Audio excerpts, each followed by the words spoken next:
Hello? Hey now! Hey now. Yo! Yo, good morning, sir. What's up, man? Are you ready to do this? I'm excited. I'm ready. I'm caffeinated up. Dude, I just saw you slaying out big, huge, miggity massive. Just on this an guy- unsuspecting pirate for no riggedy reason. No. He was chasing me. It's just self-defense, okay? He was chasing me. Just because I killed him 11 times doesn't... I'm just warming up, you know? Guys, we did this. Everyone that can hear this, we did this off stream last night when we were trying to set everything up. Technically, we did the same thing. No. Literally, just we're setting stuff up. We're just chilling on a boat. We saw a sloop. We went. I think we cyberbullied via Sea of Thieves. First of all, Alex did this, okay? We're like setting up like our video sources and stuff. And he goes, okay, I need one more thing from you. And I was like, yeah, what's up, Alex? What you need? And he starts racing and he's like, we're going to go sink this ship real quick. Big. I was like, we sank it big. We didn't even sink it little. We sank it big, huge, Miggity massive. Yeah. one singular, alone merchant emissary pirate on a ship we just destroyed, and then we left. Yeah. All right. Hey, I sent you a squad stream invite. Yes, sir. I'm going right now. Did you get it? Sometimes I forget that I can do those. There we go. The whole new world with the purple check mark. Yeah. All right, I'm in. I think you just have to. Boom. That bad boy. We got it. You got your coffee with you? Yes, sir. Alrighty. Everybody, welcome in. Welcome, everybody, to Party Boats and Thieves, episode 3. Today, we are joined by the infamous YouTuber, Okay. All right, relax. TikToker, Okay, stop. That's Instagrammer. All right, that was kind of true, I think. Yeah. It's a TikToker. Too soon. Everybody, welcome in. Guys, thank you for coming to Party Boats and Thieves, episode 3. We're joined with Free Mason Live. Mason, Yes, a homie of mine for a while, but dude, we've played more games that aren't Sea of Thieves together than Sea of Thieves. As Dude, crazy as it is. We put like so many hours. You and I both put so many hours in this game, and we've barely played actually Sea of Thieves together. Yeah, I was just talking to Chad. I was like, I played with Alex a bunch. I barely sailed with him, and I've never really had like a conversation with him. So like, I'm excited. Oh yeah, we played dude. more Valorant together than we played. Played Valorant. We've played 7 Days to Die. Dude, there's been so many games. You remember 7 Days to Die? Just running around in Bearded Guys, Bearded Guys world there. Called me Baby Gate Mason, and so it was exciting. It was an exciting time. Well, everybody, thank you for joining on Party Boats and Thieves, episode 3. Guys, I'm Alex. Great to meet so many of you guys on Mason's side. Thank you guys for letting Mason just chill with me for a few hours and tolerating some awesome conversation as we hunt for the shrouded Giggity Ghost. I think that's what we decided we're going to do today. Yeah, I told them they're excited. I told them we're definitely going to find one. We are going to hunt for the shrouded ghost. By the way, you can join on me. I got a little boat. Yeah. I mean, it's a tiny little boat. We can use this. Or if you want to use, the galleon, it's... No. It's both of our favorite boats. Stop it right now. Guys, welcome into Party... Welcome Welcome into Party Boats and Thieves, episode 3. Party Boats and Thieves is a podcast experience brought to you all and fueled by Madrina's Coffee. Madrina's brings you the absolute best tasting cold brew worldwide, making it available in both 16-ounce cans and our brand new 8-serving powder tubs. Let me grab one. Yes. You're drinking the can right now, right? I got the can. Yeah, I cracked open one of the cold brews this morning. And Nice. Vanilla cap, dude. You're going to be lit. Oh, yeah. You are going to be absolutely lit. If you want to get super wild, you should do a scoop of our vanilla or our mocha in there. In here? In there, brother. Like, that's caffeine on caffeine on caffeine. Okay, that's fuel on fuel. Hold on. Giggity fuel. Yeah. Okay, now this makes sense. Someone might need to talk to you. Wait a minute. Scoop in the can. Dude, we figure it out. It's like coffee engineering. It's like the apex of the vortex of caffeine and coffee. I'm in. I'm in. Guys, Madrina's Cold Brew Powder. We just launched our brand new tubs this summer. This is the new hotness or the new coldness. It's our cold brew powder launched in tubs this summer. It lets you ship our amazing cold brews anywhere around the world at a much reduced lower shipping rate. So guys, if you're into powders, if you're into shaking up stuff like protein shakes or whatever at home in your shaker cup, and you just want to drink our cold brew, our premium cold brew powder that way, you can. Or if you guys are international and you're like, man, I really want to support Mason now because hey, there's a discount code Mason on the Madrina's Coffee web store. It's actually a discount code Freemason, but you're international. It, by the way, what's it? And the community's already killing it. Dude, I've been seeing it. I've been seeing the little alert. If y'all hadn't seen it yet, if you guys use discount code Freemason at madrinascoffee.com, you will get a little alert to pop up on Mason's stream. Just make sure you put your name in at checkout. So guys, if you are ready to fuel up, I'm gonna just get right through my little pre-read here so we can get into it. But So guys, if you're ready to fuel up with your favorite Madrina's cold brew, or if you've never had Madrina's and you wanted to join the hype, head over to madrinascoffee.com and check out all of our cold brew options, and be sure to use discount code Freemason. Get you 20% off. But here's the other hotness for today, guys. We have a massive Labor Day sale going on right now. So you can get any of our coffees up to 50% off if you use discount code Mason. Mason, this just so happened to coincide with today. By the way, it just popped. So, dude, it's some of our fuel cups are up to 50. Some of our powder tubs are up to 40. Some of our cold brew cans are up to 25% off.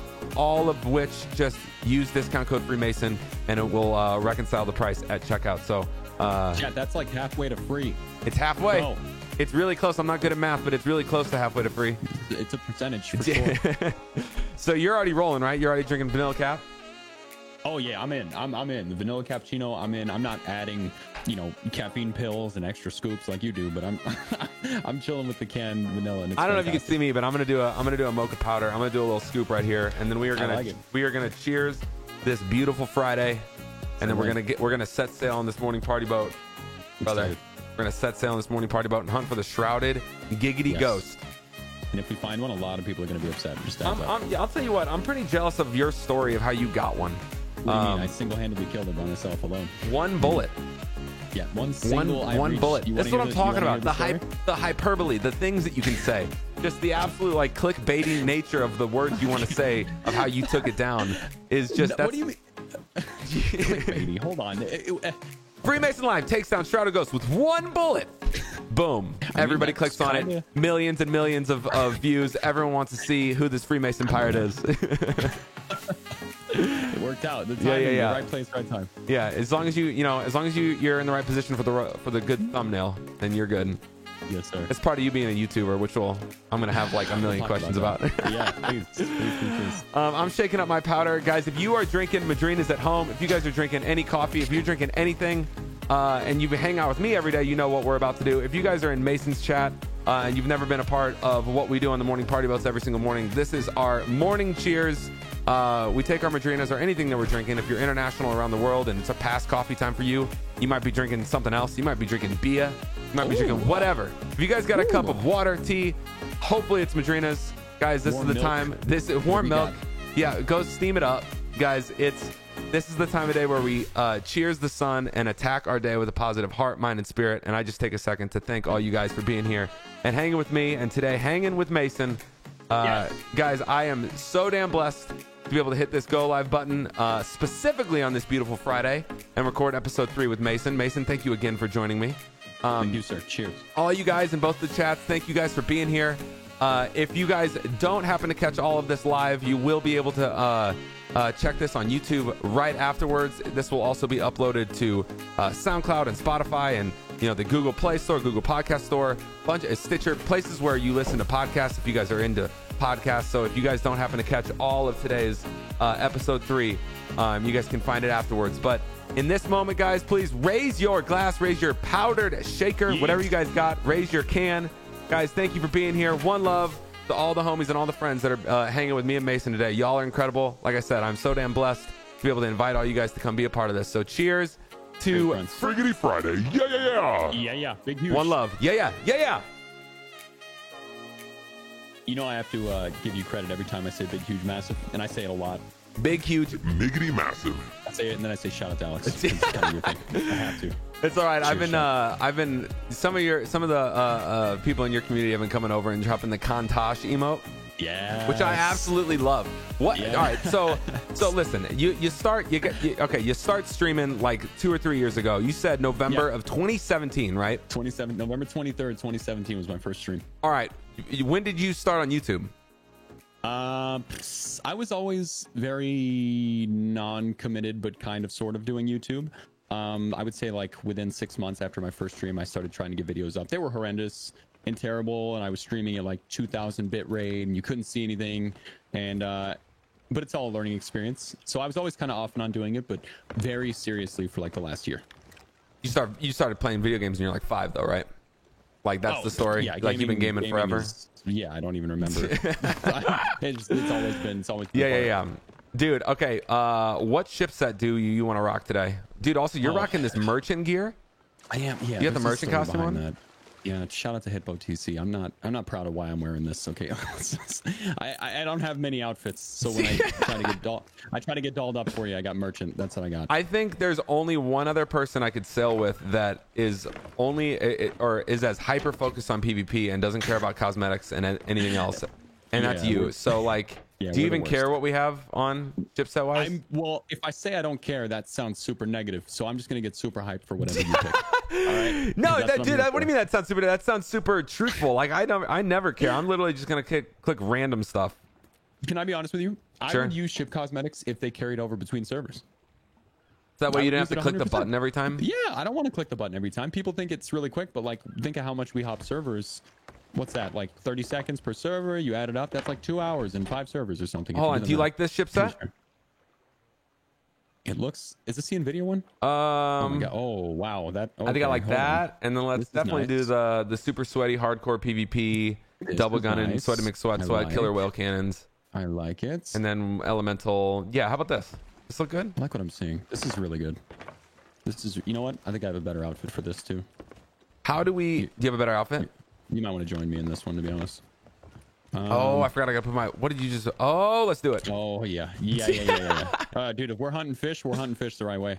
All right. So let's make it happen. So you're the guy with the shrouded ghost. I mean, is there any sort of like sacred dance that we're supposed to do? Like, how do we summon? How do we summon said ghost? All you have to do. Okay, ready, and you guys can write this down, Chad. This is, I'm telling you, it worked for me. It might work for you. All you have to do is talk on a galleon and then like for way too long, who doesn't have much loot on board, and then argue with your chat for an hour. and then it just shows up. It's crazy. All right, do you have time? Does everyone have time to argue with us for 60 minutes? Chat, you good? Let's do it. Let's do it. I'm gonna tuck on this side, you tuck on that side, and we'll just yell at them in between. No, it has to be any galleon. Just on a galleon. All right, let's get this thing rolling. And I've heard, here's what I've heard. I've heard that the Shores of Gold and the Shroud Breaker, if you take it to, like, if you do that path from Shores of Gold to Galleon's Grave, like, that'll increase your chance of getting a Meg. So I think the thing is, when you come back from Shores of Gold, and chat can confirm this or not, it spawns a Meg every time. And, you know, depending on what type of Meg, I don't know, but I know it spawns a Meg. Yeah, Kira was telling me about it. Okay, so let's head to Moros, get the Shroud Breaker, and then just do that lap a bunch of times. Yes, sir. I might have the. I don't have it anymore. I had the checkpoint for a while for people who would run to Shores of Gold. So are you ready to go? So you're from the Southwest originally? Arizona. Always lived in Arizona. Yeah. Always. Yeah, always. Never moved. Never wanted to move. No, I mean, I consider moving. Especially recently. I don't know. Just maybe looking for a change. But all my family's here, my friends are here, so no plans to leave. Plus, there's like no natural disasters here, other than the fact that it's incredibly hot all the time. Y'all get earthquakes? Not really. Really? You know what I mean? Is that just LA? It's just LA. Hear about? You know, sometimes we might get a little like something from over from California, but it's never anything crazy. So you're born and raised in Arizona. Yes, sir. And you start gaming at like the youngest of ages, right? Oh, yeah. I'm one of 7 kids, so there was always something going on. And my older brother got me into gaming. I got my younger brother into gaming. It was always there. Do you feel like you're more inclined as a content creator and you happen to find gaming and Twitch, or do you feel like you're a gamer and you're a gamer and you're a gamer and you're a gamer and then you happen to turn the camera on and now you're a content creator? I'm not at all the guy who should be streaming at all. Like it's so funny, man. Every time I see my dad, now that he knows I do this for a living, he every time I see him, he goes, you know, you didn't talk your whole life. Now you talk for a living. What the? I just was always a quiet kid, man. I was always gaming and doing my own thing, and never thought I would. You could have told me, I mean, any day, you know, up until about a couple years ago that I was doing this for a living. I never would have believed you. There's no shot. I just was never the guy. And then we can jump right into it if you want. It's kind of a long story. I mean, it's kind of a weird thing. We're gonna play until we find the Shroud of Ghosts. You better See you in a week. You better bust out the long stories, man. So I remember as I was getting older, trying out many different jobs I didn't like. You know, everyone in your life is trying to like tell you to figure out what you're gonna do, right? And none of us ever know until we know. Mm-hmm. I was over at a buddy's house. Shout out to my boy Ian. And what's up, we Ian? were watching. Have you ever heard of Kind of Funny, a YouTube channel? Kind of Funny? I haven't. Kind of Funny, yeah. It was Greg Miller, Colin Moriarty from IGN. They split up since. I mean, Kind of Funny still doing their thing, but anyway, I was a big fan of them. I still am. And I was watching. This is the first podcast I had ever seen, and I was over at Ian's place, and we were playing. He was trying to teach me Magic the Gathering, actually, which I'm horrendous at, turns out. But we're watching Kind of Funny just in the background. What year is this? I was like, wait, so what's up? What year is this? Is this story happening? 20. It had to be in early 2017. Got it. Yeah, I think so, or 2016 maybe. So we're listening to a podcast, and these guys are talking about which Disney princesses they find to be the most attractive, and I was like, I'm confused. Why is this happening? Why are they talking about this? And why are 3,000 people watching? And he explained to me like what a podcast was. He like all this stuff. And I had no idea. I had never seen a podcast, anything like that. I was like, so they just talk about random stuff and people just listen. And I was like, yeah, but I was like, but what do they do for work? And he's like, this is what they do. What were their rankings? Who did they rank first? I don't remember. I don't remember the rankings of the Disney princesses. Yeah, each episode would cover multiple topics. So that one was like Disney princesses, and yeah, like and just all kinds of weird stuff. But they have like hundreds of episodes of just random topics, and I never understood it, but I loved it. I fell in love. I started listening to their podcast, a bunch of different podcasts. Like I fell into like the Joe Rogan podcast and all kinds of stuff, and podcast just became this huge part of my life. And then I discovered Twitch through a recommendation. Who got recommended to me first? It might have been Doc. Was playing PUBG. And I remember falling in love with PUBG. I didn't even have a PC at the time. But the idea of a battle royale, you know, we had never really seen before other than H1. I never played H1. But the idea of that last man standing thing was so cool.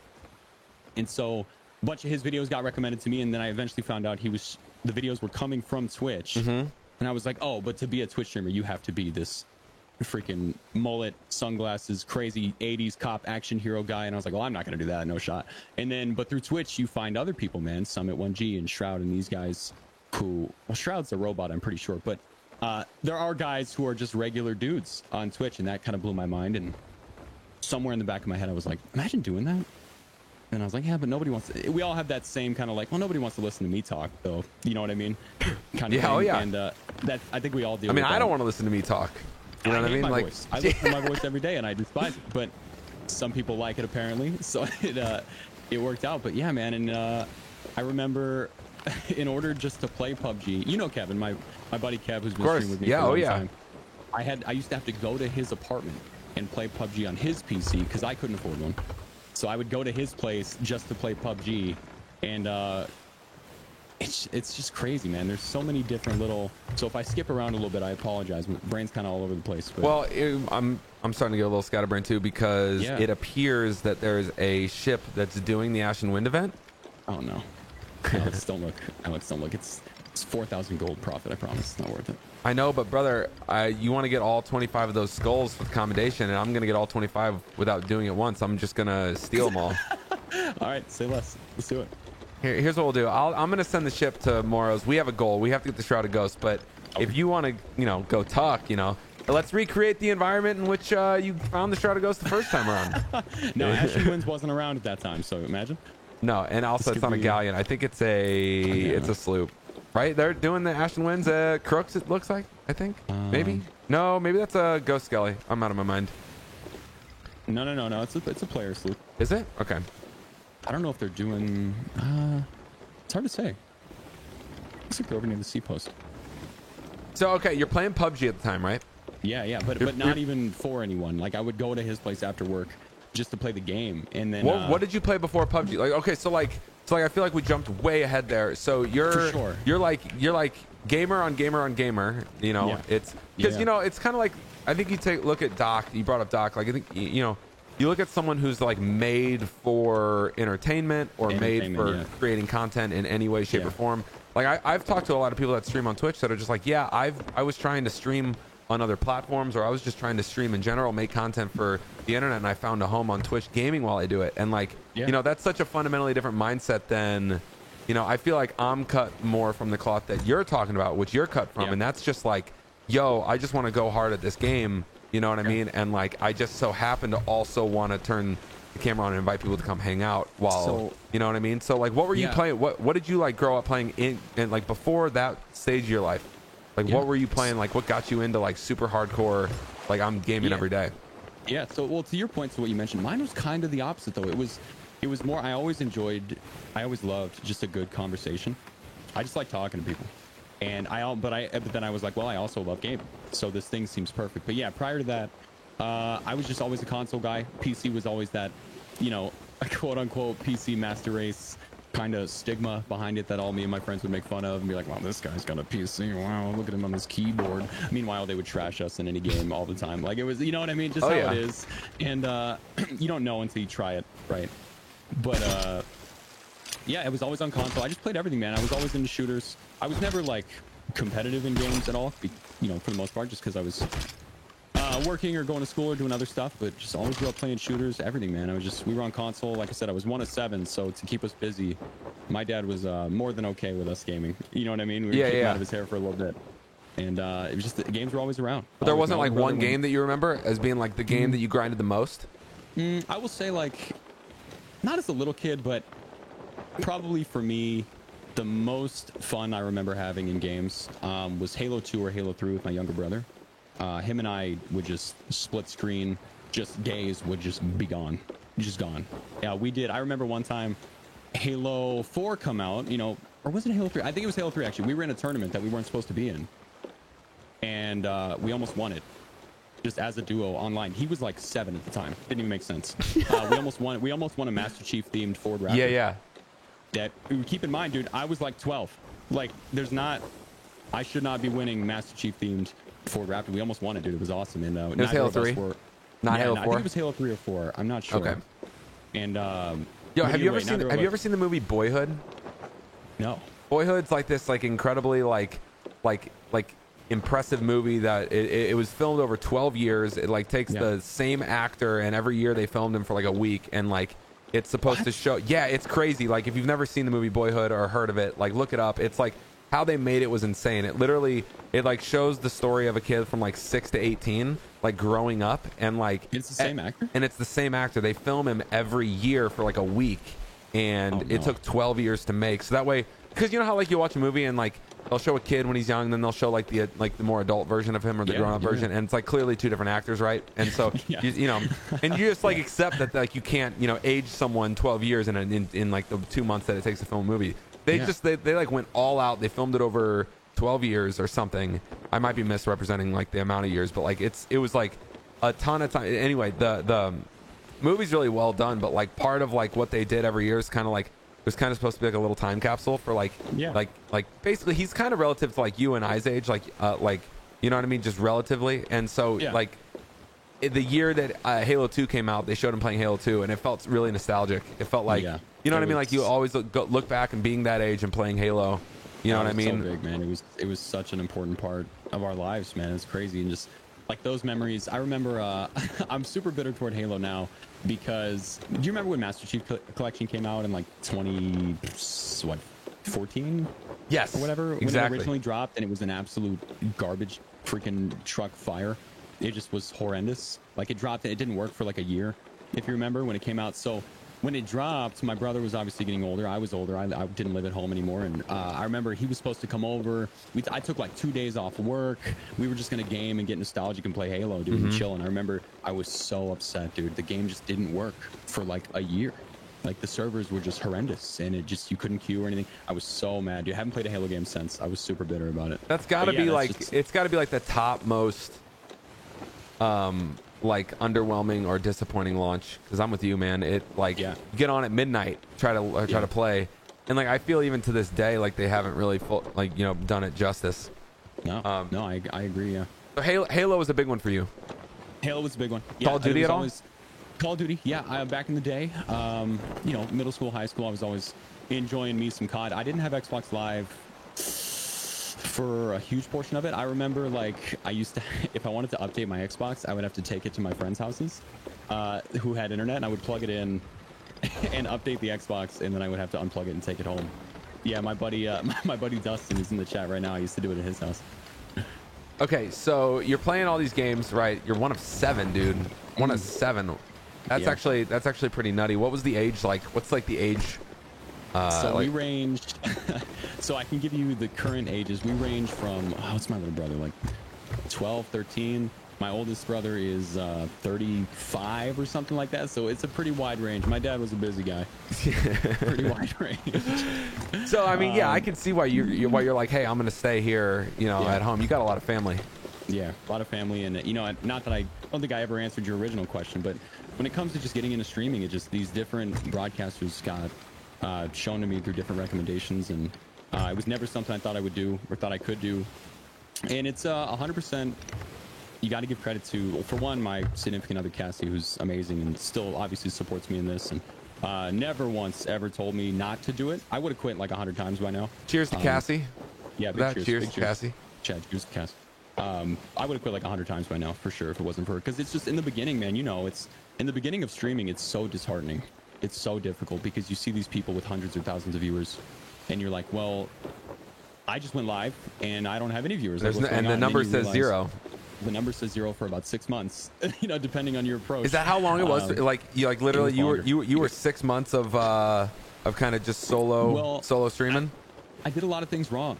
I was fortunate enough. I had Kevin there with. Kevin's my best friend, Dead Kevin on Twitch, for those who don't know him. Him and I have been creating content in one way or another together for a very long time. So that way, having someone to play with, you always have someone to bounce a conversation off of. If I was doing it alone, it would have been impossible for sure. But yeah, man, I was always doing it wrong. In the beginning, I was always trying to play the #1 game because to me it made sense that the biggest game on Twitch would have the most possibility for viewers and yada yada yada. And meanwhile, as a newer streamer, you never want to play the #1 game on Twitch because you're just going to get lost in the shuffle. It's dude, what's so funny is that you're citing like a mistake that you made as playing the #1. Like you're talking about playing in a super saturated directory. Like that's where you're hoping that you're going to be, building a really cool community, a really cool audience out of. And like you're citing that as a mistake. Burger, we were talking to Burger the other day. Burger had the complete opposite strategy. Burger was talking about a period in time which he would go to directories that had 0 viewers and stream it because he thought, hey, you know what I mean? Like if these categories aren't very active, maybe I'll go, be the lone champion of this category. But he cited that as, he cited that as a mistake. Yeah, they're both wrong. I mean, so if both are mistakes, what's the answer then for you? Like what? I mean, how did you reconcile? It's a happy middle ground somewhere. I don't think anyone knows what it is because you have to check all these boxes as a streamer, right? You have to, first and foremost, it has to be a game you love. Because to play anything for 70 hours a week, it's like you have to be in love with it. You have to be able to sink stupid time into it, especially when no one's watching. But I mean, if you go into a directory with no audience, no one's going to watch. If you go into a directory with a huge audience and you don't have any viewers, no one's going to watch. So it becomes this game of trying to find something that checks all of or most of the boxes, right? So you're like, do I love this game? Well, yes, I do. I could definitely sink time into it. Does it have a loyal, engaged audience? Yes, it does. Okay, boom, boom. So like these are what I was going through. Like, for example, Sea of Thieves for me, right? Sea of Thieves was obviously, it changed my life. It was the biggest thing for me as far as my streaming career so far. It was gifted to me by Spaghetti, a member of our community, and I did not want to touch it. I didn't even want to look at it. I was like, what were you playing at the time? I was doing Rainbow Six Siege and PUBG, and I hated both of them. And I don't hate the games. I don't hate the games. I love the games. Rainbow Six Siege was big for me too. Like growth on Twitch is all relative, right? So for example, I got my first viewers really when I started streaming Rust like a couple years ago. Up before that, I was playing PUBG and Fortnite and all these things that were way too popular for me to be playing. But Rust was a much smaller community that had some availability, right? So I played that, got some viewers. Eventually moved to Rainbow Six Siege. I went from like 5 viewers to like 15, which is a massive jump in the beginning of your time on Twitch. That's crazy because now you're an affiliate. People are starting to support you, and it's insane. And then I didn't want to play Siege anymore. I wasn't vibing with the community at that time, and I tried to go back to PUBG, and PUBG's not in a good place, and it wasn't in a better place, very much so, like a year ago. And it's unfortunately getting worse. I love that game, but the development team is, you know what I mean? Dude, it's always felt like with PUBG, because I was a PUBG player too, and I'm gonna let you get back to that for a second. It's just I'm with you. I found Sea of Thieves to be like a nice escape from Bluehole and PUBG. Yeah. So, and I didn't know. I had no idea what this game was. I was like, what do we do? Just fish the whole time? Like, what's happening exactly? So the game's gifted to you from Spaghetti, right? Yeah, it's gifted to me. And Kevin and my buddy Matt were going to play it. And I was like, all right, I'll jump in with them. And I remember the first time some sloop of streamers rolled up and ruined our entire day and just destroyed the ship and lit it on fire and killed us and bucketed our souls. I was like, I want to be that guy. That's like the moment. I don't mean it to be toxic, but I want to be, the PvP's so good. Why has it got to be a toxic thing, man? Like I'm not saying it is. No, I know it's not, but so many people say it. Yeah. Like, think about what you're saying. You came from PUBG, a game where literally the whole point is to shoot each other and try to ruin each other's day. That's the game. Like, so why in Sea of Thieves do you suppose that's why is that a toxic thing? I don't know. And I try to make it as the least toxic as I possibly can. It doesn't always work out that way, but yeah, so we did that. And once we eventually started getting into fights with people that we started winning, I was like, wow, this is it, because the combat's so rewarding, man. You launch yourself out of a cannon, you board a ship, right?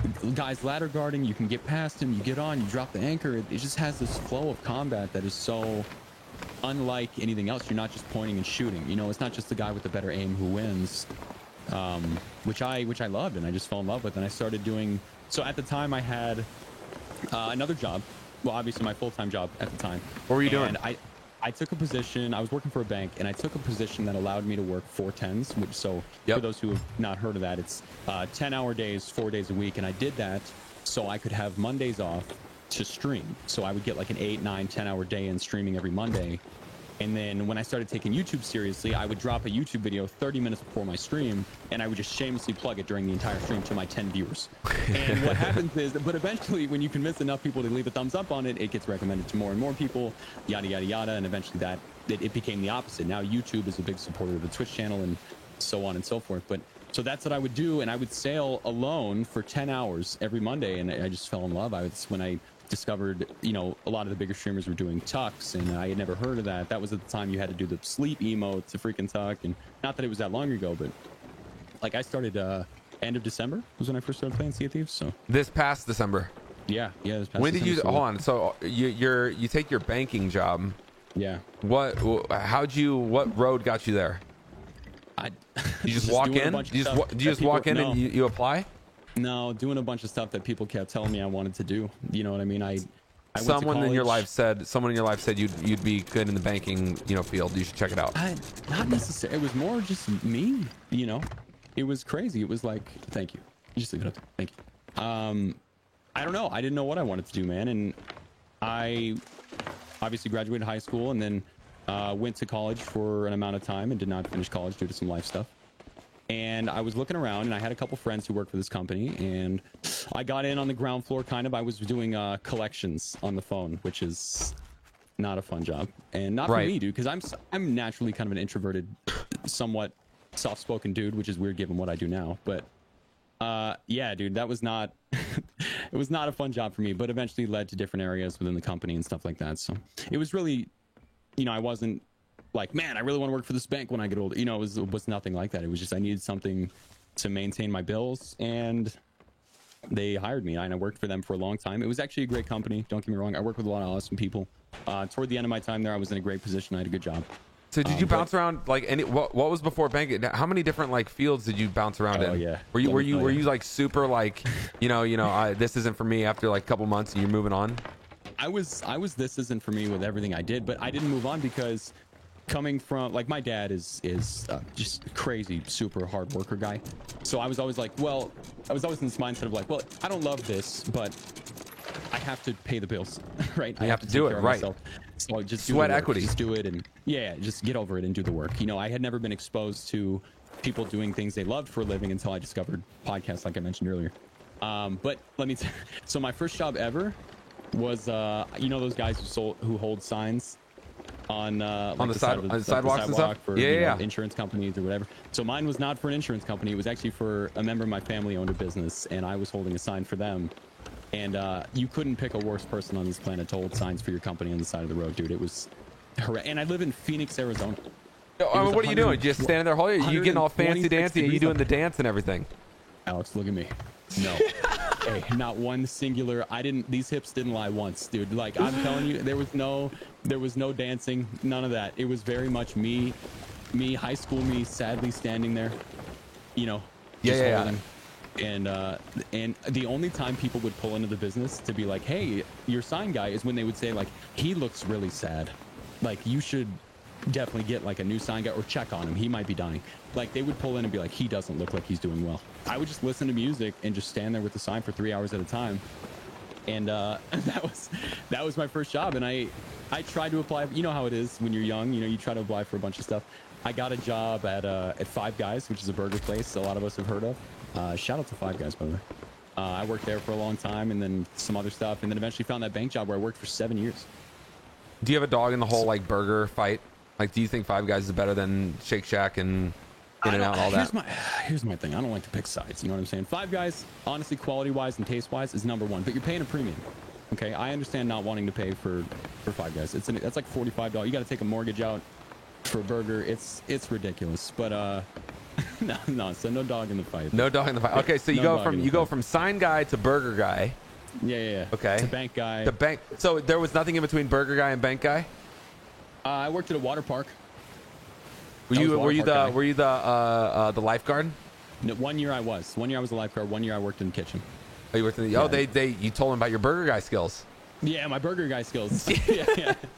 So you go from burger guy, from sign guy to burger guy to water park guy to bank guy. Yeah. All of this in the span of how many years? Like, what is that? A 5-year span? You could say a 5-year span. About a 5-year span. Bank guy is where I spent obviously like 18 to 25. Oh, you were at the bank for a minute. Long time, like 7 years. Yeah. Were you like a financial service specialist? You were like, you know, you're like doing all like the like mortgages. Yeah. So you're probably starting to see like a career like in like path here, right? I mean, because kind of. So the problem is, the longer I was there, the less I saw a career path. I was like, dude, I used to, and this sounds super morbid. I think we're going the wrong way. We gotta go north. Are we going north? Yeah, we gotta go north. I think we are going north. We're going east, sir. Oh yeah. We need to go north as many times as I have. What are you doing? We need to. I don't know. We need you to become wheel guy. We need to go north. Compass. We need a compass guy. What was the question? Dang, I forgot the question. Well, listen, you're at a bank for 7 years, and a bank is a really, really professional environment, and there, you get a lot of people that are probably talking to you about mobility within whatever company you were at. You know what I mean? So you can probably start painting this idea of a career in your mind pretty easily there, right? It was very, definitely. I just figured I was gonna work there forever. That was it, because that's just kind of the mindset I think some of us get in. We find a place, we're comfortable, it pays the bills, yada yada. When you're talking about how your dad is probably instilling this whole, value, the value of you as a person is how much work what's the quality of your work and all the hours you're putting in. I saw my dad do jobs he hated our whole life, and he never complained once, man. So like, my dad is an absolute beast. Is he still working? Yeah, he's still working. Too much. Does he ever want you to work with him, or before now? Did he ever try to say, "Hey"? Not anymore. But yeah, there were times where him and I did things together. But it's always crazy working with family, right? Oh, I mean, listen, I started a coffee company with my brother. So, yeah, for real? Yeah, this is like Madrinas is my brother and I. So yeah, no, dude, I would have it no other way. But my family's kind of insane. We like only end up spending time with each other. But I understand, like, awesome. For most families, it can cause, probably some tension. Not that it would, but I just took a different road, trying to like find myself as a young man, right? Right. And so end up at this bank. It works out. It's good. I'm on a good team. I do a good job. And I'm still working super hard, right? I still think even if you do something you don't like, you should put everything into it, right? Yep. You don't want to be that guy. And I don't know, man. It got to the point where I was like, this sounds super bad, but like I used to go to work 30 minutes early just to account for the amount of time that it was going to take me to get out of my car. Because I would have to, like a sad 90s music video, I would just sit there and like just like look at my steering wheel and be like, all right, here we go. All right, there it is. You're going to get out now. And I just wouldn't move. Be like, all right, you're going to get out now. It was just tough, man. It was tough to convince myself to go in there because I didn't feel like I was growing. I didn't want to do a management position. I didn't know what I management kind of wanted. feels like permanent, doesn't it? Once you start making those decisions, doesn't it start feeling like, okay, I'm really painting myself into a position. And if you don't, if you're talking about already, dude, you were spending 30 minutes in your car before you got out. That's already a sign for you that you gotta, you know, that and I had a good job, you know, people there, and I'm not complaining at all. I had a good job. I worked for a good team. It got so weird to me, man. Just like that corporate environment is just not. I don't have a brain for it. I don't think I'm smart enough for it. I don't know, because what would happen is like I would work with people who would then fall into management positions or climb into management positions, and I would talk to them afterward, and it felt like I was talking to an entirely different person. I was like, why does everything you're saying to me feel like you're being told to say it? And it's because they are. You know what I mean? Right. So I didn't like that. I didn't like that feeling. Every time someone would have a conversation with me, dude, every time someone goes, hey, but it's Friday, my brain just shuts off. I'm just like, I'm bored. I just have that brain where I'm just like, I'm shutting down. I don't know what's that. Happy Monday. It shuts down. But that's, dude, I think that's healthy. I mean, you and I have talked off stream also about the idea of like, you know, waking up early, getting a good start to your day, and super healthy. You know, and also, but not, and you know, it kind of goes along the lines of, you know, not looking at Monday and not looking at Monday and being depressed about it, and not looking at Friday and being like overjoyed. Like, if you can take the approach, and it sounds like this is like probably what you were fighting mostly, like your spirit, like in the sense that you're around people that aren't enjoying what they're doing, and that's leading to you not being happy. Yeah, it always bothered me that I'm trying to remember who it was. I think it was, and I'm gonna like quote a bunch of people because there was a point in my life where I went through this weird like. I'm really into like, some people hate it, but like motivational stuff. I'll listen to like videos and like I just try to find people whose minds kind of vibe with mine, you know. And they say things. I'm like, yeah, that's how I feel. That's kind of. So I'm very receptive to that. For example, you guys know who Gary Vee is. I'm sure a lot of you do. Dude, Gary Vee's taking over the world. Yeah, he's super high energy, also overly caffeinated dude, businessman. But anyway, he, you know, I don't agree with everything he says, but he said once it's very strange to him how people like despise Mondays, right? Super weird. And I was like, I despise Mondays. And then I took on that same mindset. I was like, why do we all hate Mondays? What if we do something we like? I bet we'd like Mondays. Like I love Mondays now. I just love days now, and I feel for anyone going through this right now because I was too until recently, right? But you got to feel for them, but in a sense, you also have to urge, like it's up to, you know, the person to empower themselves and try to get themselves out of it, which you started doing. So you got in this situation at the bank where you're doing 410s. Yeah. And was that intentional? So that way you could start carving out some time to put into content creation? I took that job just so I could stream on. That was the only job in the building that would allow for 410s.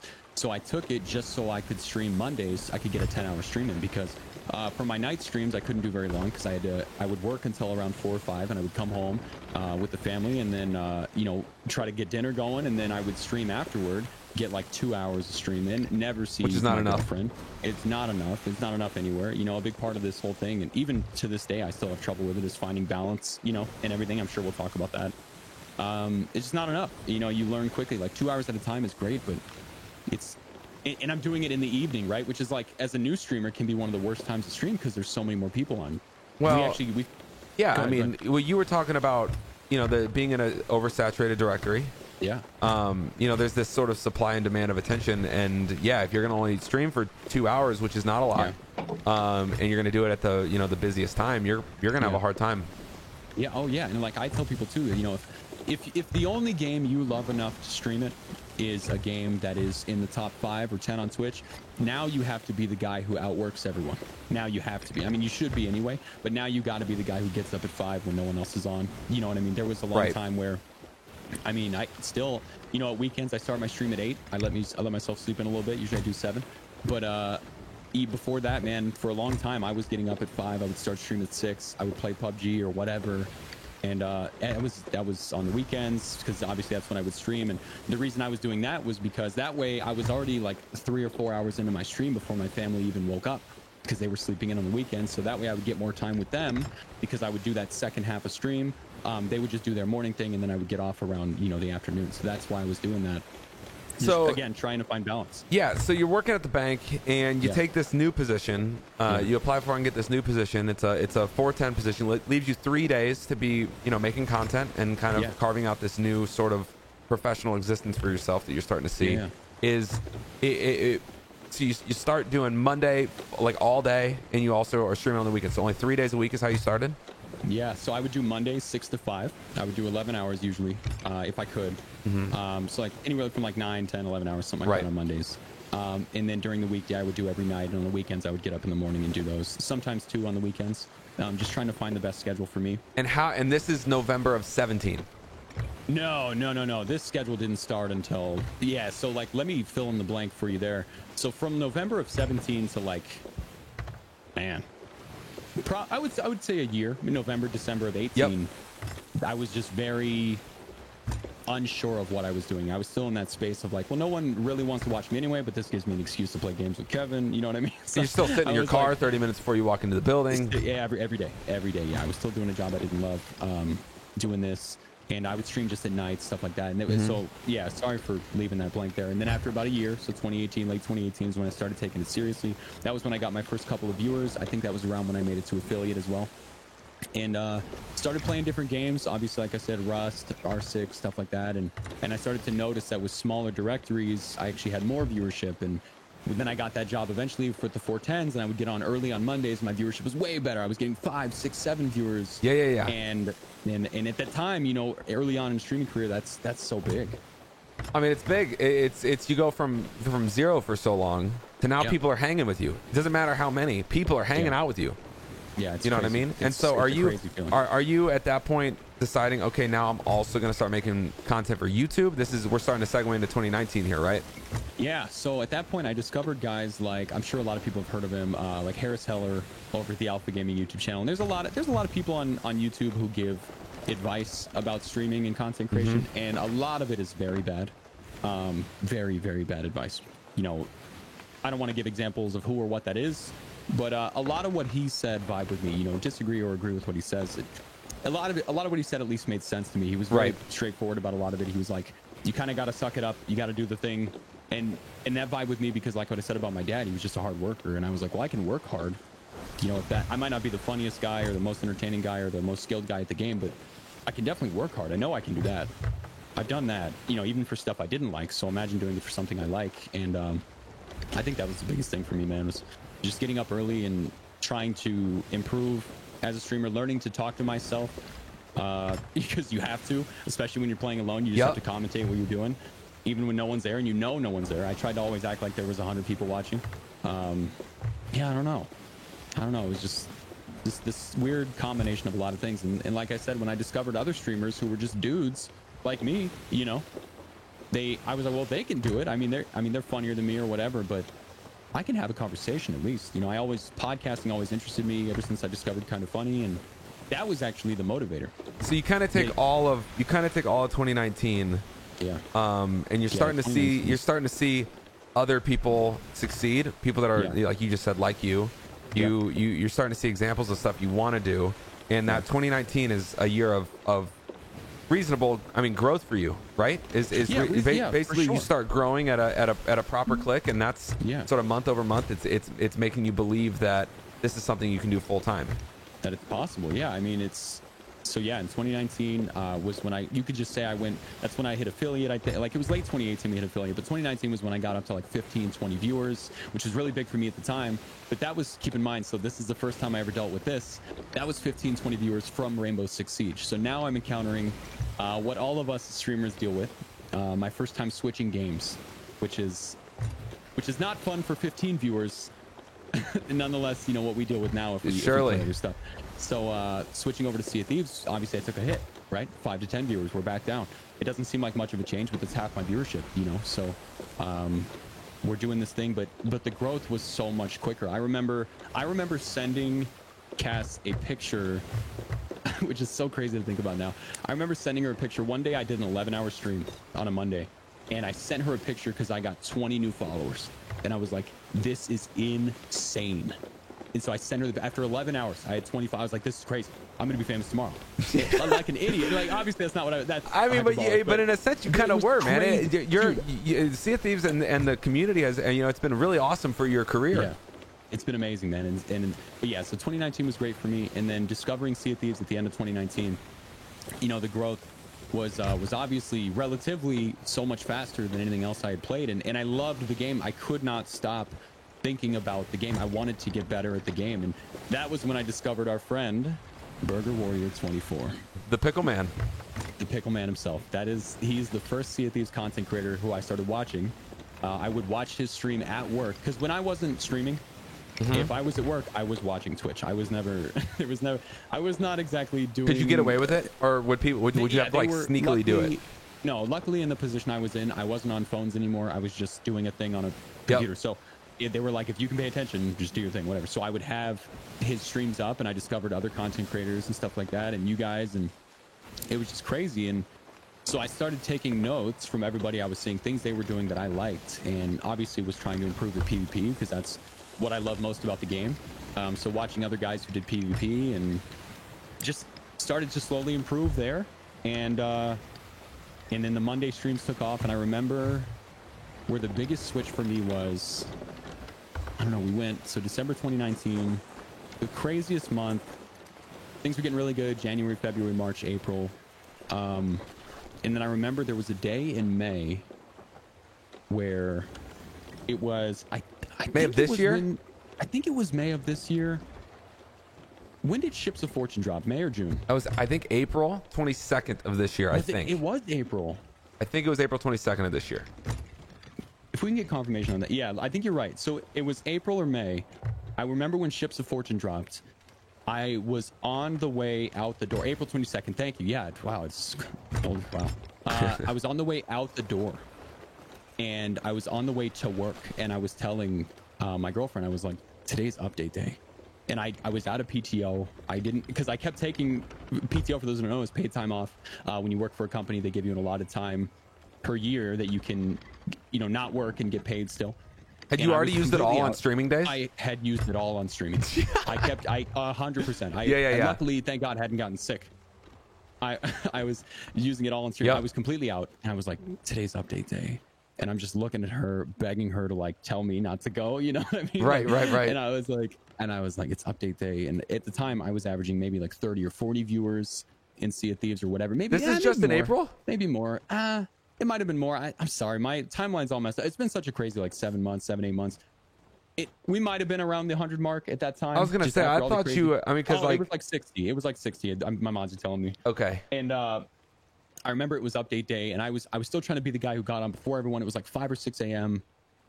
And I was like, it's update day, man. I could be there. I wasn't even Sea of Thieves partner at the time, and I'm just looking at her, and she's looking at me. She just laughed. She's like, just don't go. I was like, but dude, at the time, like I needed every hour of work that I could get there. You know what I mean? It was. I mean, because you're still financially way reliant on your job and not your stream yet. Just bought a house. I just bought a house a year ago. I was like, this is not. I have a mortgage now, man. Yeah. Oh yeah. I can't mess with this, and you know, my family relies on my half of the contributions. So, I stared at her for long enough that she was like, just don't go. And again, thanks to her, it's her credit, of course. I didn't go, and I went upstairs and immediately went live, and it was our craziest day ever, relatively on stream that we've ever had. I think we were over a couple thousand viewers that day just because it was update day, and I was one of the first guys on, which was so crazy. I remember like I couldn't sleep the night. That's aggressive growth, man. It was like, yeah, it was like 1.5K, something like that, and it was and you didn't even like promote yourself going live that day or anything ahead of time. You just went live. Dude, I wasn't Sea of Thieves partner. I wasn't anything. I had nothing to offer. And then wait, hold on. You weren't a Sea of Thieves partner in April of this year?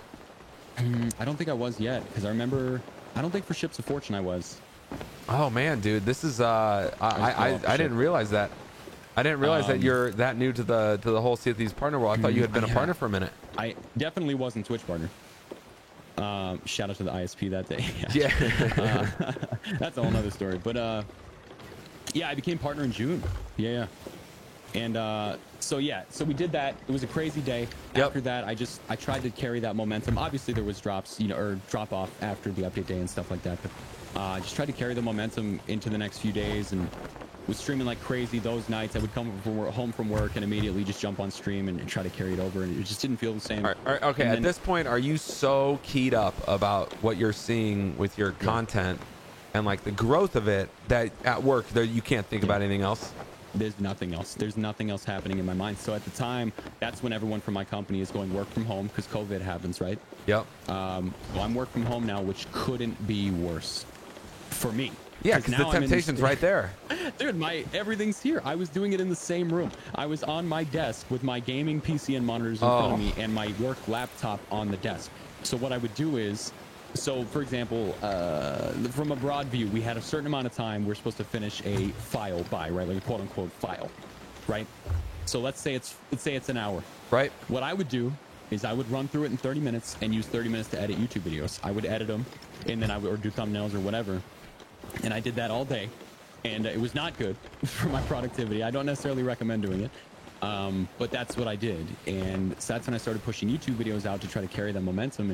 And eventually, now that I was around like 100 viewers, 100 plus, I would do that same thing. I would drop videos before I went live on Monday, and then and I would just plug it all day long, because new viewers are coming in and out all day long throughout your stream. So like once an hour, I would plug the YouTube video. I would ask people if they liked it to leave a thumbs up and a comment, so that way it gets recommended to more people. And then there was this insane shift where some video just caught on fire and it just started getting recommended like crazy.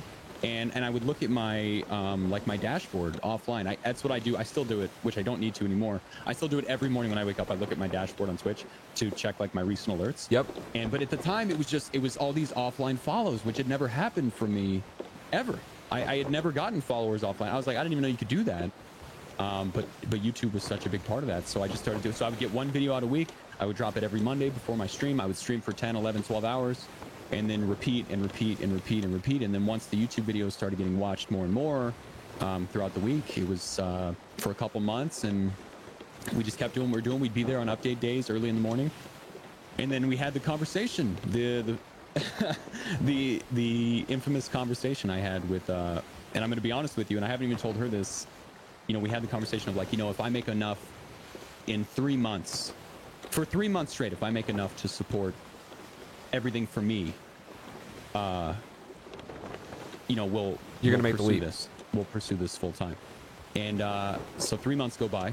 I hadn't made enough. I hadn't made enough. I told her I did. I lied to her, because I knew I had to do this. I knew I had to, because we were close. We weren't there, but we were close. What you're feeling is, if you can just increase the volume of content that you're putting out, the growth will be like, you kind of have to do a trust leap. That's exactly what it was. You read my mind, because I knew if I was like, just give me the days, give me the time, so I don't have to do this thing. I know she's here, chat. She's in the chat right now. She's I know they're yelling at me. I was like, I just need time to do this. If I can get it to 3 videos a week and then stream every day, I know I can do. I know we can make something happen here. And then, but yeah. And so what month? So what you tell Cass in what, May, that okay, I'm this is sustainable now. And I tell her in May. You tell her in May of 2020. So literally 4 months ago. 4 months ago. You tell her in May that, hey, I'm making enough, that this is sustainable. But what you're saying, in a sense, I feel like that's, if you would have waited, I mean, this is easy to say in hindsight, right? 2020 is whatever. Yeah. But like in a lot of, there's a lot of entrepreneurs out there, or people that want to do their own thing. They have to kind of just, the answer can be in the data for only so much. At a certain point, you have to make that jump. You know what I mean? You can't do both anymore. And I was killing myself doing both. I was so miserable, dude. I was sleeping 4 hours a night. I was so grumpy all the time, super rude to like everybody. I was just so tired, but I couldn't think about anything else. Yeah. And I just became obsessed. And and sorry, my chat's yelling at me. I gotta turn the chat off, guys. Yeah. So the answer was in the algebra. You just said, hey, if I dial up the amount of content, it is sustainable. So I had an emergency failure fund tucked away. I was like, here's enough for a month. I can find a new job in a month. I hope I could. And then this is right around when the world starts exploding, right? So these are weird times. But I think that actually played into you know, as horrible as it is, and it is horrible what's going on. It played into like assisting the channel growth a little bit because everyone's home now. Everyone's home. So many There's people an increase in demand just from like a simple economics perspective. There's more people that are demanding content on a daily basis. Yeah, and even, I mean, and I knew that for me, when I was work from home, all day long there was a Twitch stream on my second monitor, all day long. I was watching somebody. And so I didn't know, but it turns out that was very important to a lot of people. Even now, we got a lot of worker lurkers in the community, you know, and so do you. We all do. Yep. People who are working from home right now who may not be in the best place mentally. They're just, you know, kind of going through the motions, and our streams get them through that, which is crazy to think about. But so yeah, and so we do that in May. We have the conversation. I am a little dishonest, but I just had a feeling, and then we pursue it, man. We go for it. You go full time. Do you put your 2 weeks in? Yeah, I put my 2 weeks in. They were super cool about it. It's, you know, you have the conversations of like trying to explain to people what you do. It got to the point where I was just telling people I'm just pursuing something I've been, you know, I'm going to full on pursue something I've been pursuing for a long time. And everyone was super supportive. Like you had worked there for 7 years, right? 7 years. Same manager the whole time? No. Bounced around different teams. Cool. My last manager I had worked under for about a year. He's great guy though, like friendly, awesome people. I got along with everybody. I just kind of gave him the whole like, you know, I'm just going to pursue this thing. And you didn't feel bad about it? No. It's so corporate that in a sense you felt like you knew you'd be missed, but you know they're going to replace that role quickly, and you didn't feel like you were leaving them out to dry. No. They were. It's not like I was the only guy. You know what I mean? They had plenty of much harder working employees than I had. That was the other thing too. Is I was there, and I saw other people were starting to be so much more productive than I was because I was doing things like editing on the side. And I was, well, I'm not going to stop editing, but I feel bad that I'm not maybe putting forth as much as I should. I just got the stink eye from Cass. You know, just tell Cass it's all good. It's all okay. Now, it's all good. It's all good. He's all okay. He slays out big, huge, massive in game, and he's a PvP lord, and we love it. No, she's super happy. So you kind of you make the jump in May. You're full time now. Yeah. And it's been Sea of Thieves for about 6 months. Yes, Sea of Thieves. Well, at that time, yep. Yeah, it had been Sea of Thieves for about 6 months. Yeah. And but you've been dabbling in some other games recently, but it's still been like there's still tons of Sea of Thieves, and like that's been your big YouTube thrust still is all Sea of Thieves, and you get partnered in Sea of Thieves. So obviously, obviously you love this game, right? I feel like any of us that stream it every day love it. And this is hyperbolic. It's not hyperbolic, I should say. This game changed my life. I mean, literally made my life. I don't sit in a car for 30 minutes anymore and debate walking into a building. Like it's not. This game changed my life, man, in every way. Like my community.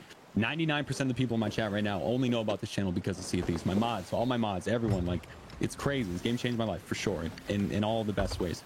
And now, so when I went full time in May, things were crazy. I was still working like crazy. Turns out, you know, it was funny too, because before I quit, I was like, man, I can't wait to go full time on Twitch because I'm gonna have so much more free time, you know, because just one job, I have so much less free time than I've ever had in my life. Because you love it and you just keep doubling down. Because I just should have known, my stupid brain, I would just double down, and I just kept going, and I just had less free time. But I knew it was worth something, you know. It was worth something. And so go ahead. Well, you know, you're doubling down. Do you think, in a sense, like, you know, that's like, you know, it sounds like your upbringing, so much value was placed on your work ethic. Yeah, I mean, I don't mean to keep, you know, just harping. It was my dad, man. He never told me not to do anything. You know, my dad was he was just so busy. I get it now. He was always too busy to, you know, he just was like, just don't fail. Like, he's like, just try everything. Just do something you enjoy. Because he wanted us to be busy. He wanted us to learn what it was like to work hard. So he never told us not to do anything. And I remember talking to him in May. I was so terrified to tell him that I went full time, dude. Because he's an old school dude. He had a flip phone until about 2 years ago. And he's just an old school guy. And I remember I was so horrified to call him and tell him. And I was like, God, he's gonna lose his mind. He's like, dude, he called it a simulcast once. He's like, I don't really know what you do, but I mean, do you pay your bills? Like, is Cassie good? He's like, if you're taking care of your family, and you're happy, he's like, let's just do it. So that helped a lot. That was probably the moment, because I know how it is. Like, I'm same way, same upbringing of your value is determined by your work ethic, and that's For sure. and that's it's the end all be all. Do you think that that moment was the moment that you greenlit in your mind, that this is like you probably had some reservations up until, even though you don't work with your dad and it's not, you know, you don't actually rely on that, you know, financially. Do you, in a sense, you probably had some reservations until you got that green light from him? Dude, there are very few people in life whose opinions I care about. One of which obviously being my father, and the other one being Cass. It's about it. So I knew she was in support of it. I also just got a DM saying, you need to do the Shores of Gold quest for the Shroudbreaker to break on the way out. So apparently we did it wrong, Alex. We've been sailing for an hour, and not only have we not had a Meg of any kind, we haven't had a sloop. We didn't do the voyage. No, we haven't had the Shroudbreaker has to break. Dude, no PvE has, like, we haven't. Chat's loving this, man. Chat's loving this. And again, like, this is why trying to find the Shadow Ghost I think is fun, because it gives us time to just chill and we're not focused. Like, so for Burger we did his Gilded, and that was good, but like at moments you're like reading riddles and stuff, and so this is perfect. Yeah, this is chilling. I mean, generally speaking, I love when no PvE spawns. You know, it's just true. I mean, I'd kind of like a Meg, I guess. Yeah. I don't know. No, I mean, but you're the same way. You love PvP in this game. Yeah. And that's what you latched onto. No, yeah, this is perfect, man. Yeah, it's what I latched onto in just to what I was saying before. So in May was crazy, and then June happened. So June, and it was just, you know, kind of right place, right time. But there's a saying that I might misquote. I think it's like luck is, what is it, like preparation meets opportunity, something like that, similar idea. And I firmly believe in that. A lot of people would just say you're right place, you're right time, you're lucky, whatever. I don't really believe in that. Luck favors the prepared. Yeah, similar ideas. And then June happened, and by June I had a really strong, excuse my voice crack, I talk for a living, and then Pirate Legend, June, I had a really strong support system behind me with my significant other and my father, and I had a really strong mod team who was killing. I got the best mods, and June, shout out to Mason's Mods. Or no, not Ship's Fortune happened in June, but June was 2 weeks of drops. June was 2 weeks, if you remember that. The crazy 14 days, June 3rd to June 17th, man. It was wild. June 3rd to June 17th. The craziest month of anything I've ever done ever in my life ever. Dude, I've never pursued anything. I just never cared about anything enough to pursue it the way that I have pursued streaming. You know, like I did things, I did like extracurricular stuff. But nothing really was like, okay, well, I don't care if I win at this or do well at this or whatever. But streaming just had a different vibe. I'm not trying to win. There's no winning, but you know what I'm saying. It's not winning in the sense that you're beating others. It's winning in the sense that you're doing everything that you know you're capable of. I just wanted to prove myself wrong. You know, if there's a little part of me that was doubting myself, I wanted to prove that person wrong. And so June comes along. I put my mods through absolute hell, excuse my language, and you know, and it was the craziest month ever, man. I was doing 70 to 80 hours of Sea of Thieves a week, and especially during drops. And then I was up to editing 3 videos per week myself, plus the thumbnails. I was sleeping even less than before. It was not a healthy way to do things, but it was great, and it worked out, and it allowed us to meet. It was my most growth I've ever had, by far. It allowed me to meet so many new people on Twitch. It was during that time too I met Josh, my editor. Big shout out to Josh, who saved my life. He's taking care of the YouTube now. But yeah, man, it was just Sea of Thieves. It was something about this game, the PvP, the interaction with other people, the different events, Fort of the Damned, all this stuff that just kept me coming back, and still does keep me coming back, you know, every day. It's crazy. And that's in June. So basically, this moment that you had told Cass, hey, this is sustainable, this is good. You weren't really yet, but you knew where it was going. You knew. It's and that's just the vision you had. I didn't know. We never know, right? But you don't know. It's not in the data, but you gotta. There's, like I said, there's that part of that entrepreneurial spirit. You gotta. It's not. The answer's not going to always be so, you know, explicit. You gotta just go forward. You know. So you had this moment in May, and then June it hits for you. It sounds like drops was your moment that you really actually became financially stable, right? So me getting Sea of Thieves partner, combined with drops, combined with everyone being work from home now, combined with the YouTube, combined with everything just came together, combined with the live stream and my mods and everything, and Cass being so supportive. I remember at the beginning of June when they announced that drops was going to happen, I had to have like a sit down with her, and I was like, hey, you know how things have like really sucked for the last year? They're going to be worse this month. Okay. But like she knew the opportunity. Like and on the weekends I was doing double streams, and it was just crazy. We also didn't get a lot of heads up for that.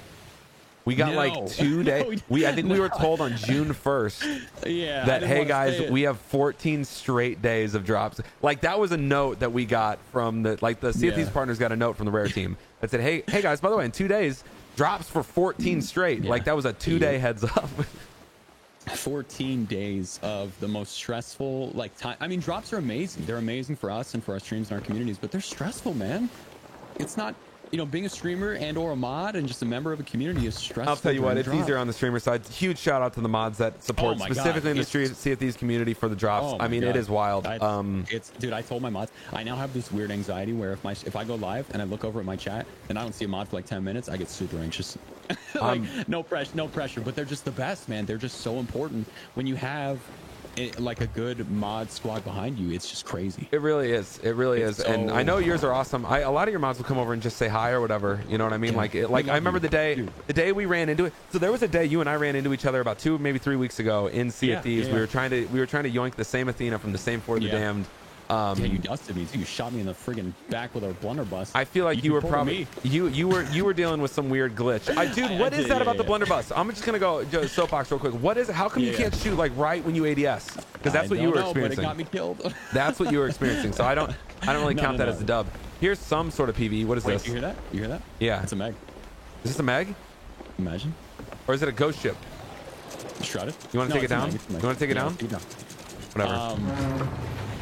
So okay, no. So like we ran into each other in game, and a lot of your mods popped over, and we're just like, "Yo, hey, from Mason's stream or whatever, so cool." And like your mods are awesome, and I'm gonna say just the same thing. The appreciation for like the mods over here, like it's incredible.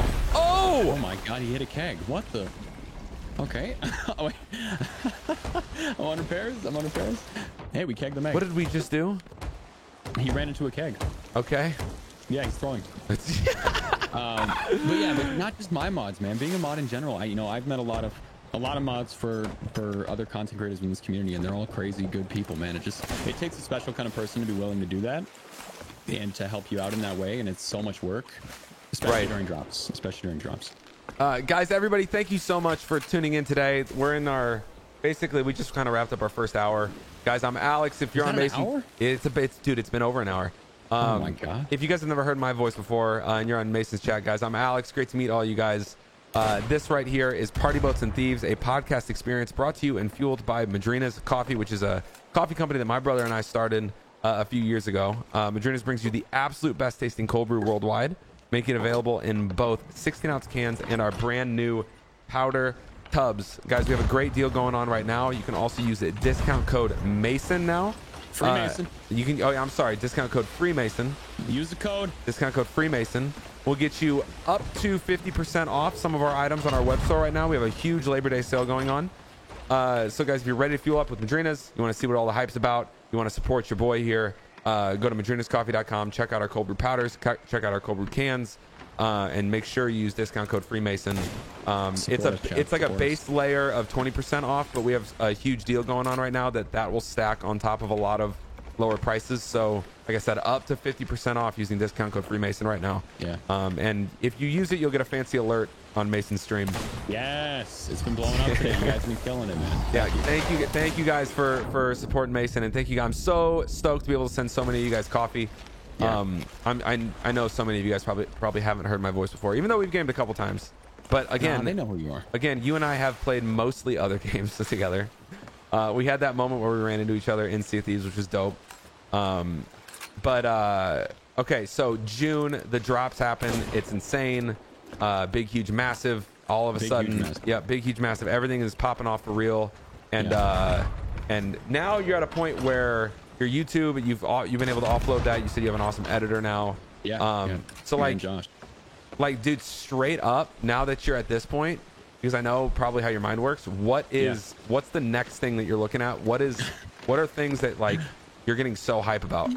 I ask myself the same question every day. And also, I meant to say, I hope I've been answering your questions appropriately. Like, because I however you want, man. As long as you say something, I'm just. But if I miss anything, just yell at me. No, man. As long as you say something about your life and your story, I think it's wildly interesting. And like I said, I think so many people in your community, be it people that just joined your community maybe a month ago, people on my side that have yet to meet you.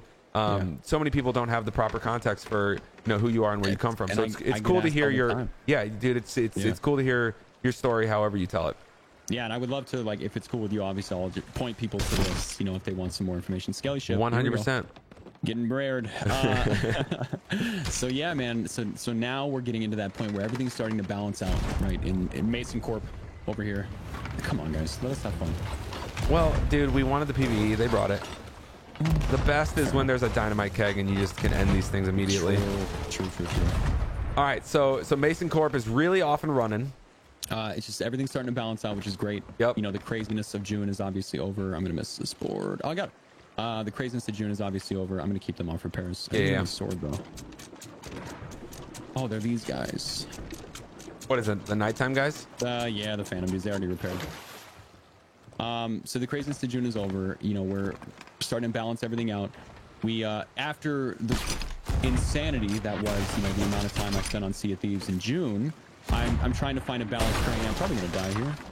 Turns out I can't game at the same time, which is weird given what it is. How did you meet Cass? No, different story. No, good story. Let's go. How did you meet Cass? At work, actually. That bank job. Oh, really? Is she still there? Yeah. Yeah, she still works for them. Yep. Yeah, we met there. Did you guys did you do the same thing, or how long did you guys know each other before you're like, yo, let's hang out? We were friends for like a year. Just like we were friendly at work, and then we were in similar departments at one time, and then eventually went to do our own thing, and then started hanging out outside of work. Here we are. We just celebrated our 5-year anniversary. Yo, congrats, dude! 5 years. Thank you, man. Thank you. You got a house now. The whole thing. Did you how taking care of business on that Skelly sloop?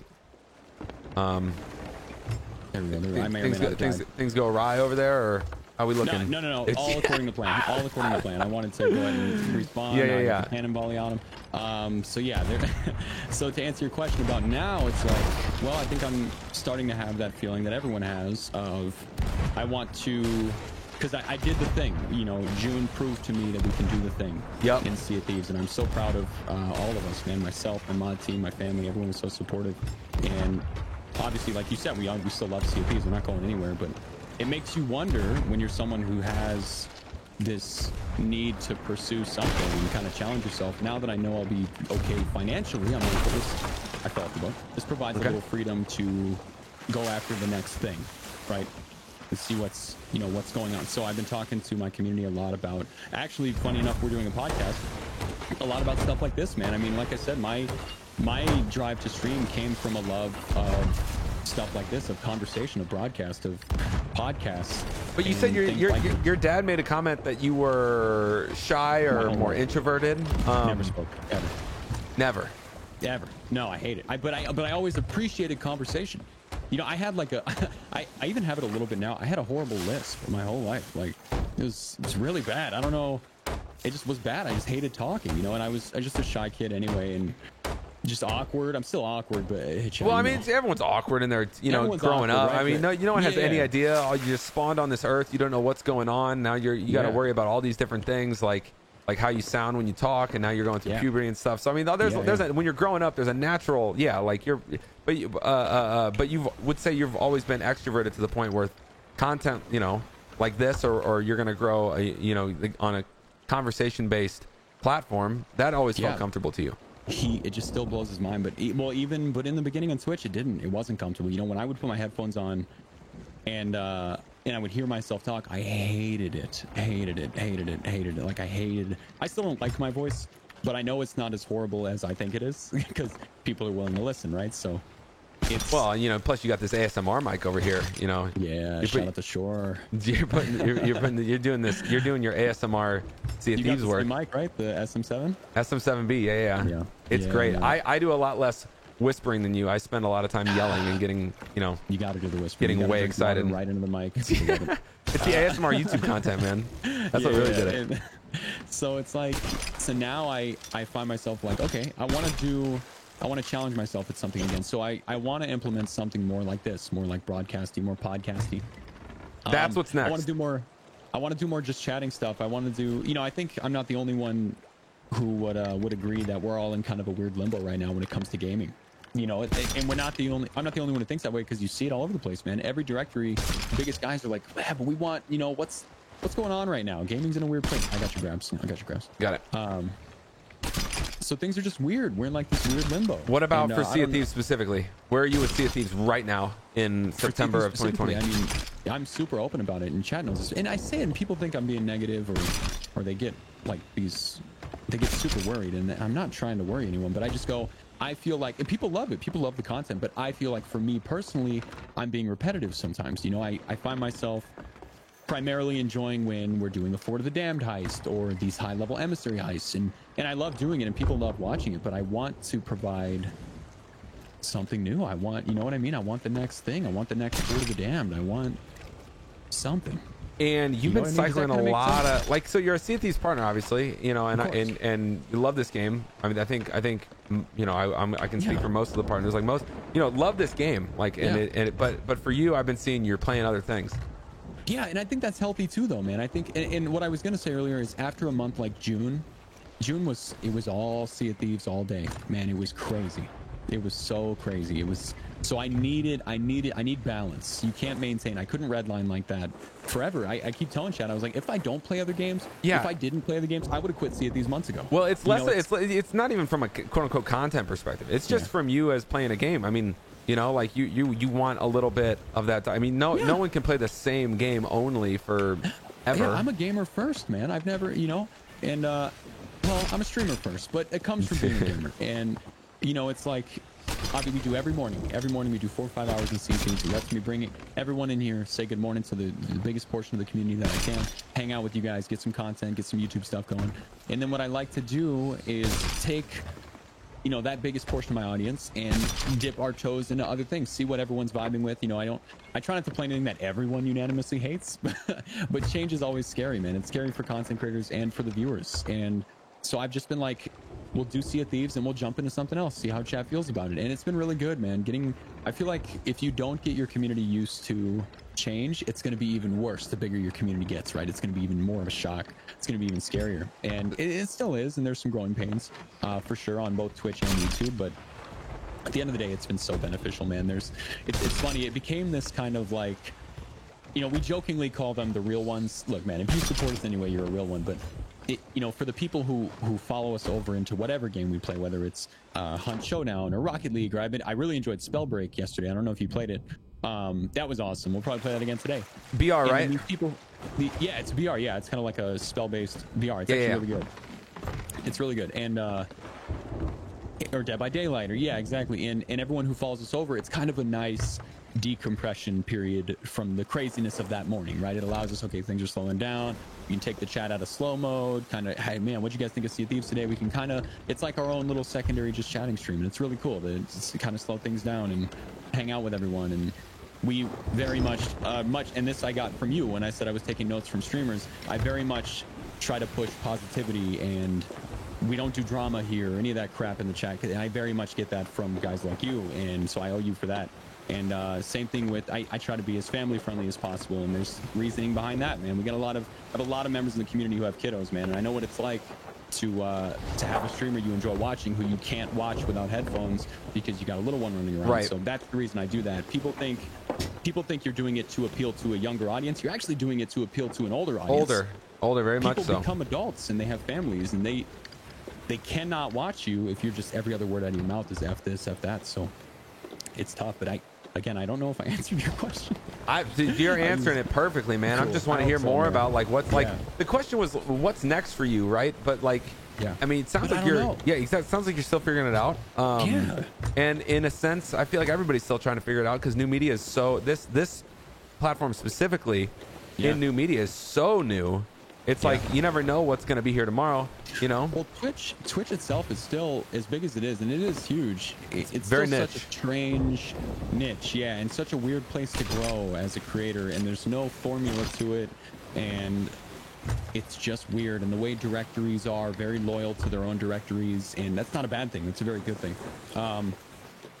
It's just very strange. It's a weird place, you know?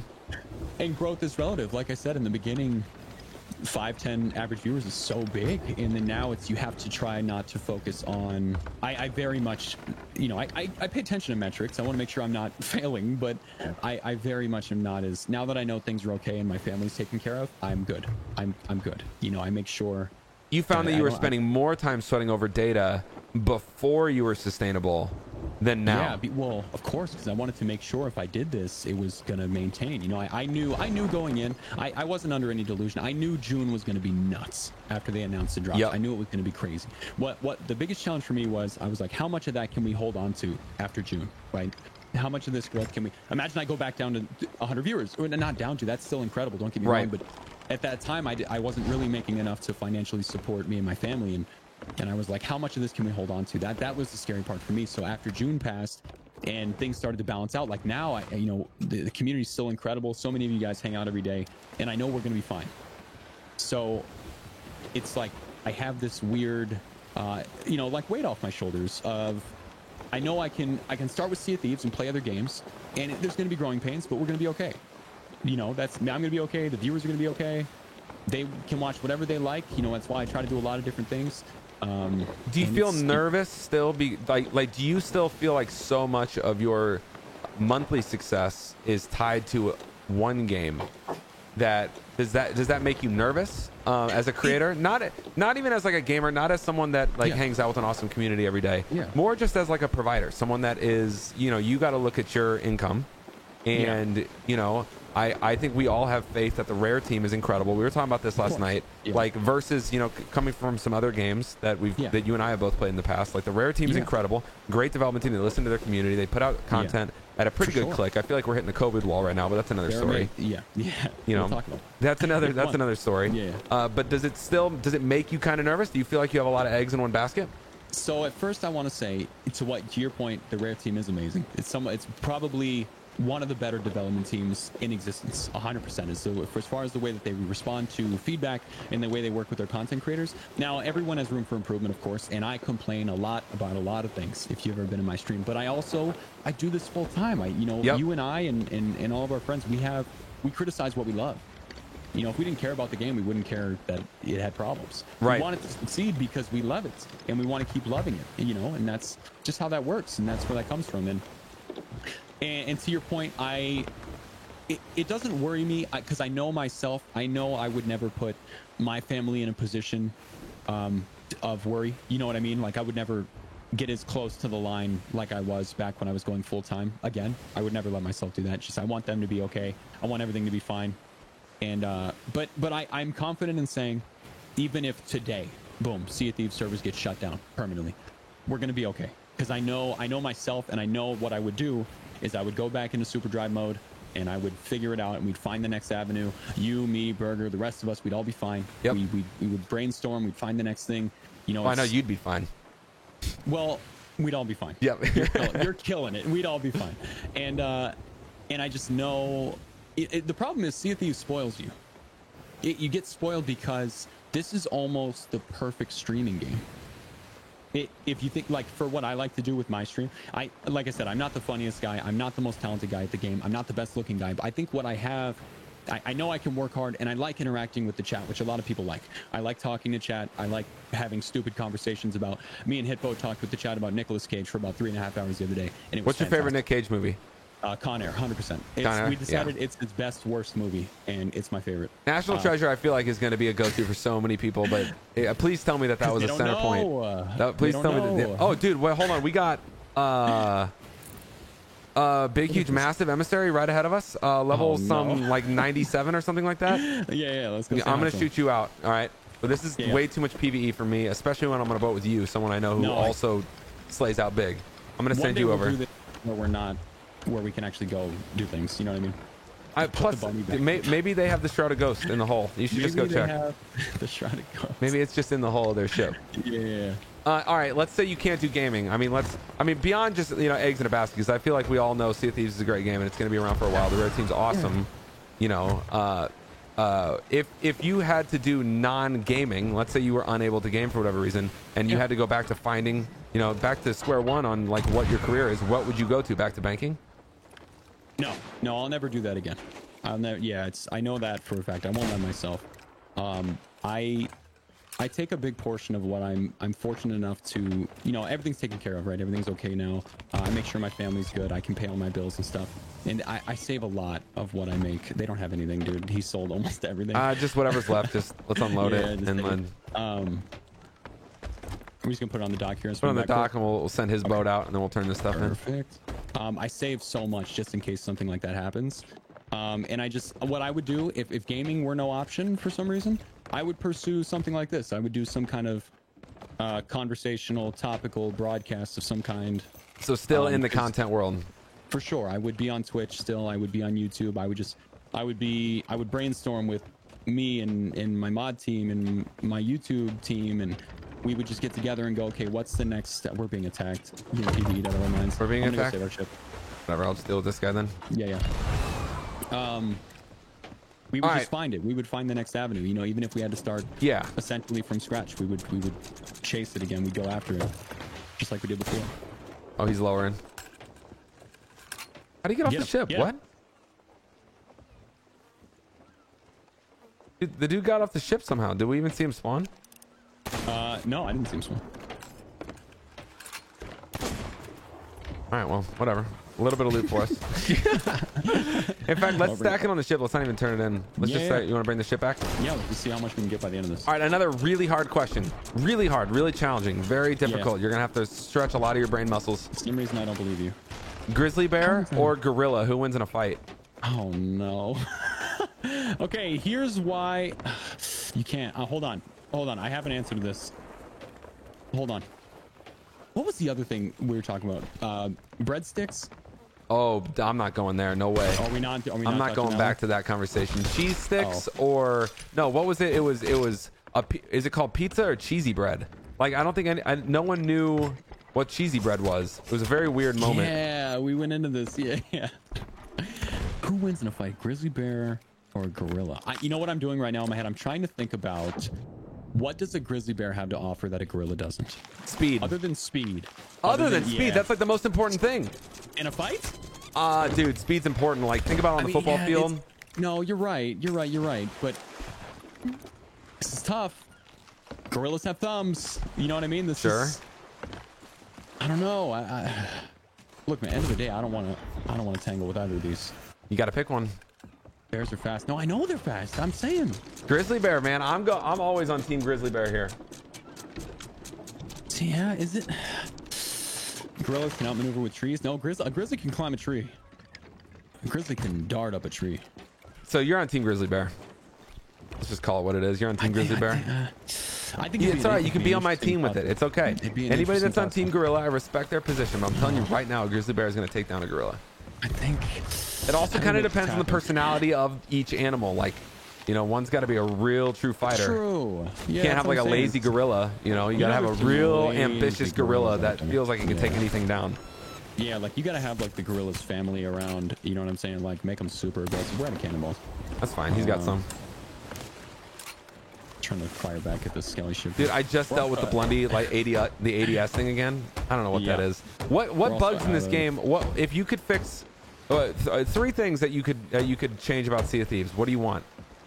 Okay, now let me preface this by saying I'm not a game developer, and I understand how tough game development is. Before all the game developers come out of the woodwork and start yelling at me. If hit reg could be addressed, it'd be amazing. That would be obviously incredible. I know we're sick of hearing it, but it is a very common, obvious issue. Yeah, that annoying watery noise with the water in your ears is pretty frustrating. Oh, yeah, when you're in the water, that's yeah. This sword something has to be done there. I know a lot of people feel like the sword's in a good place. I think those people probably use the sword primarily. I like where the sword is. I don't like the stun. I like the 25 damage per hit on the sword. I don't like the stun that it causes. After that, man, I mean, as far as like quality of life and bugs and stuff like that, so Gorilla won the poll by 60%. Gorilla won? Gorilla won. It's the Gorilla community over here. This guy's not happy. He just fell off his own boat. I'm out of here. Oh no. He lowered his flag. It's all right. We can move on. Back to trying to find this shrouded. Yeah. Okay. Another insanely hard question. You ready for this? Yeah. You ready for this? All right. Is a Fig Newton a cookie? Okay, that's a tough question because it's like a regional thing, right? I mean, some people don't call cookies cookies; they call them something else. So it's like, what? People don't call cookies cookies? I mean, yeah, I haven't heard of those. Yeah. Who doesn't call cookies cookies? I think a Fig Newton. Okay, if it's not a cookie, what do you call it? A Fig Newton? Yeah. I don't really call it anything. The only time I talk about Fig Newtons is in this conversation where it's like seems to be like the biggest piece of rage bait ever. People feel very strongly. You can't call it no. I think we have to call it a cookie. I think what is the other thing people say? Biscuit. There's also like a biscuit. Yeah, that's like a fig roll. They call it like a bakery roll, something like that. I don't know. Yeah, I wouldn't call it a roll. I don't know. Fruit roll. I think that's what it's called. Don't they bake them? Like, isn't it like? I imagine all the Fig Newtons get put in little things and then put on a pan and they bake it. And yeah. I mean, listen, if you want to call it a cookie, I'm also down for it being called a cookie. I know there's some people that like freak out when you call it a cookie, so I wanted to see if you had a very strong position on it.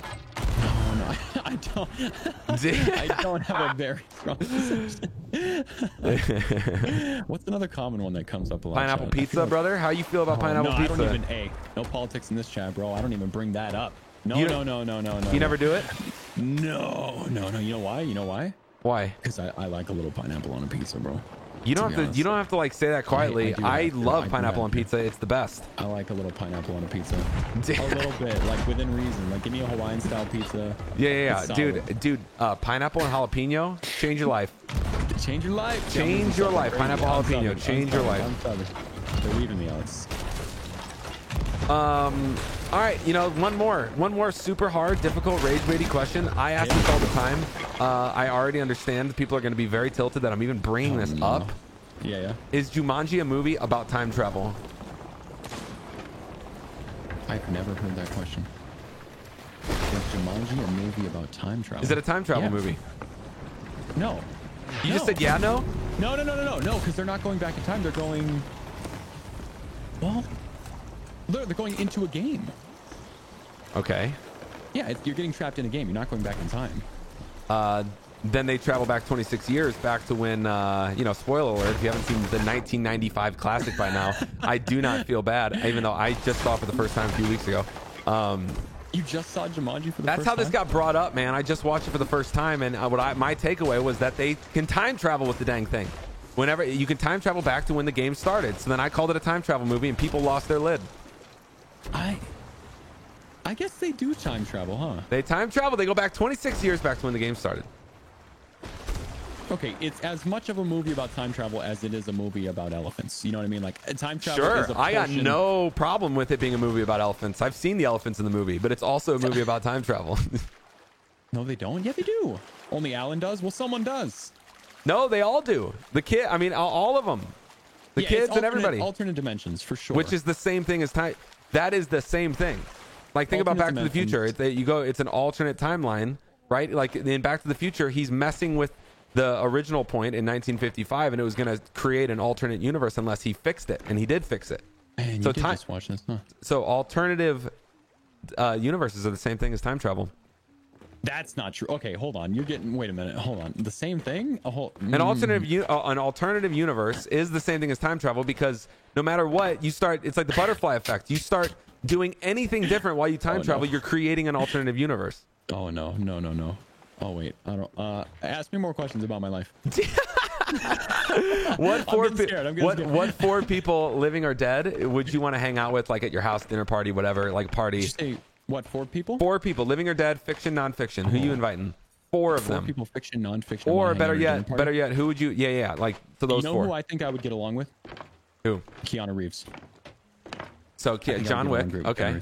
John Wick. I would just You know why? Because I wouldn't attack him with John Wick questions. I would just like analyze him. You know, Attack him with what's Bill going and on? Ted's and replacements questions. And he's super nice. Yeah, Bill and Ted questions. So Keanu's I don't know, one. man. Nicolas Cage, imagine? No, not Nicolas Cage. And then do I have to account for whether or not those 4 people are going to get along? Dude, it's your party. That's It's important. your party. Yeah, If you want it to be like a Michael Scott dinner party where him and Jan just lose their mind and it's awkward for everybody, go for it. Dude, how good is The Office? Oh my god. So it's tough to say because I'm a firm believer that like with celebrities we don't really get what we're seeing probably in person most of the time, right? So it's hard to say. It's hard to say who would actually be a cool person to chill with. So I don't know. Not necessarily in the vein of celebrities. It's like that's tough to say. You can also do fiction. Like you got Dumbledore coming. Fiction. Dumbledore ain't coming to my party, bro. He's gonna be a Gandalf. mess. No, not Ganondorf. Are you not? Are you? I say that at least twice a day to make the chat mad. I feel like he would try to hog all the attention. It's so tough to say fiction, chat. Who are we into in fiction? Ryan Reynolds? No, stop. No, he's too attractive. He's distract everyone. All right, so Keanu Reeves. That's it. He's the only person that's coming. I would like a, one-on-one dinner with Keanu Reeves. I feel like I learn a A lot. one-on-one. All right, you want a date with Keanu? I'll date with Keanu. Yeah, you're going on a date with Keanu. Robin Williams would be amazing. That would be amazing. True. People love Robin Williams, man. Yeah. Like, there's certain Yeah. comedians that people like that you hear comedians like idolize, and he's one of them. That would be kind of insane. Paul Rudd, yeah. Charlie Day would be cool. There's so many good ones, man. Dude, a lot of comedy guys for you. Yeah, because I mean, it has to be, right? Like I would say, even primarily when it comes to content that I consume, is a lot of comedy-centric stuff. Just because I feel like I'm obviously not a comedian, but we have similar thought processes, right? Like you, and I think content creators, for the most part, can vibe with this. Is you just kind of see the world from a different perspective. Can I see it from you're storytelling like all the time when you're live? Yeah, you're storytelling all the time. All the time. You're always talking. You're trying to make, possibly not entertaining things entertaining. And I don't know. Yeah, I think that's why I vibe with comedians so much, for sure, when it comes to content that I consume. What is your most embarrassing moment that you've had? Dude, it can be on stream or just like in your Jesus. life. You should have heard Burger's answer to this question. I guarantee. his. You know His his? first Okay. date? Yeah, his first date with his Yeah, wife, with his yeah. now wife, and it's an incredible story that ended in a marriage. Dude, we rated Burger the other day. 5 minutes in, he tells that story. he immediately. He told that story just the other day. Yeah. I don't even know how it came up. I think someone in chat was like, "Hey, remember that time?" And he was like, "Yeah, remember that time." And then he just started talking about it. So what? So your most embarrassing moment on stream, off stream? That's so hard to say because there's a lot of moments where you do something where you're like, well, that was embarrassing. It's so hard to say, man. Like I said, for a huge portion of my life, I was very to myself. So I was very much not in that position to embarrass myself in front of so many people. But like, I'm sure I've had them, dude. I'm sure I've had them. Like, were you really social? Were you a really social kid growing up? No, man. Like No, I've always I been know a you were guy with shy. I know you were shy, but did you have like your close group of friends and you always needed to hang out with them, or did you keep to yourself?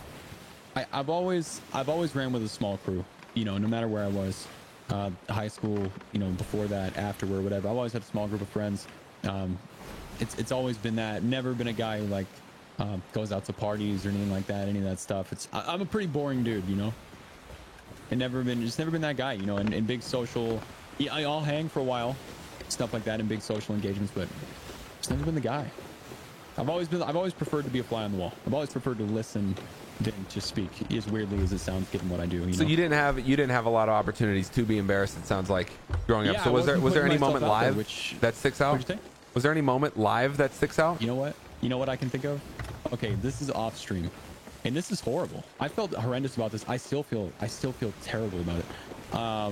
I was on the swim team in high school, and you have to like jump off the block when the race starts or whatever. Yep. And there was a girl behind me getting ready for the next like race or whatever, and I was doing my thing or whatever. So when you jump off, oh no, who did you kick? It's worse. So when you jump off, you have to like swing your arms and then you go in. I straight up punched her in the face. Straight up. I broke her nose. And she like punched her in the face. And then it was so horrendous. And I knew I did it. So I was halfway off the jump, and I caught myself. I grabbed, I think it's called a block. I don't remember. I grabbed the block, and I like fell off of it because I was so much more worried about her. And I turned around, and she's just like, oh God, it's like bleeding. And I was like, are you okay? And then my coach is yelling at me, like, get in the water. And I was like, I just punched her in the face. And then like he didn't know, he didn't see it. And I felt so bad. And I remember I obviously lost the race. I was so far behind everyone. And I finished the race. I jumped out. I didn't wait for them to tell me to get out, which you're supposed to. I ran. I tried to find her. I couldn't find her. She left. And then I felt so horrible, dude. She was like in school with like a cast on her nose. I felt so terrible. And I'm the quiet guy. I had never even really spoken to her. Did you get to formally apologize? I did. Yeah. Eventually I saw her, and she was probably very upset when it happened. And she was probably very upset when it happened, but I eventually got to talk to her and apologize, and it was horrible. I felt so terrible. So that was super embarrassing because once everyone noticed, her nose started bleeding like crazy and stuff like that, and yeah, that was horrible. I felt so terrible. That was probably the most embarrassing for me. Yeah, it was more no like good. I just felt bad. I just felt terrible. It just felt like I didn't even want to do the race. I just felt so bad. So okay, between the embarrassing moment and where you are now, like, is there anything Mason, in the story of Mason that has not been talked about that you think that you want everybody to know? What is the one thing that no one currently knows about you, that you want everybody to know? Well, it's hard to say. What people want to know about me, I'm sure, is subjective. But I will say, trying to think of embarrassing moments on stream, I will say one of my, it wasn't just embarrassing, but it was more like I was so just disappointed in general, was when I did when I announced going full time, and I was doing a 24-hour stream. I had made like a montage of old clips and just moments from my stream back in the 2 viewer days, and we watched it together. It was emotional. I was getting emotional announcing going full-time and stuff. We did all this stuff, and then my internet crashed right after. I was so, like, at the beginning of a 24-hour stream, I've never been more upset. Wait, do you still have the video when it comes to of that happening? Yeah. Or like just the montage that you were talking about? I have it on my PC. Yeah. You do? Now the problem is I made it right before all this DMCA stuff, so I can't show it on stream because it has a lot of copyright music in it. Yeah. Okay. Yeah, so that sucks. I might upload it to YouTube though and just not monetize it, but I was so embarrassed because we were all getting hyped. The music was there, chat was gassing it up, everyone's emotional, so much support, and then I'm like, all right, let's jump into Sea of Thieves, and then I shut down. And I was like, oh, okay.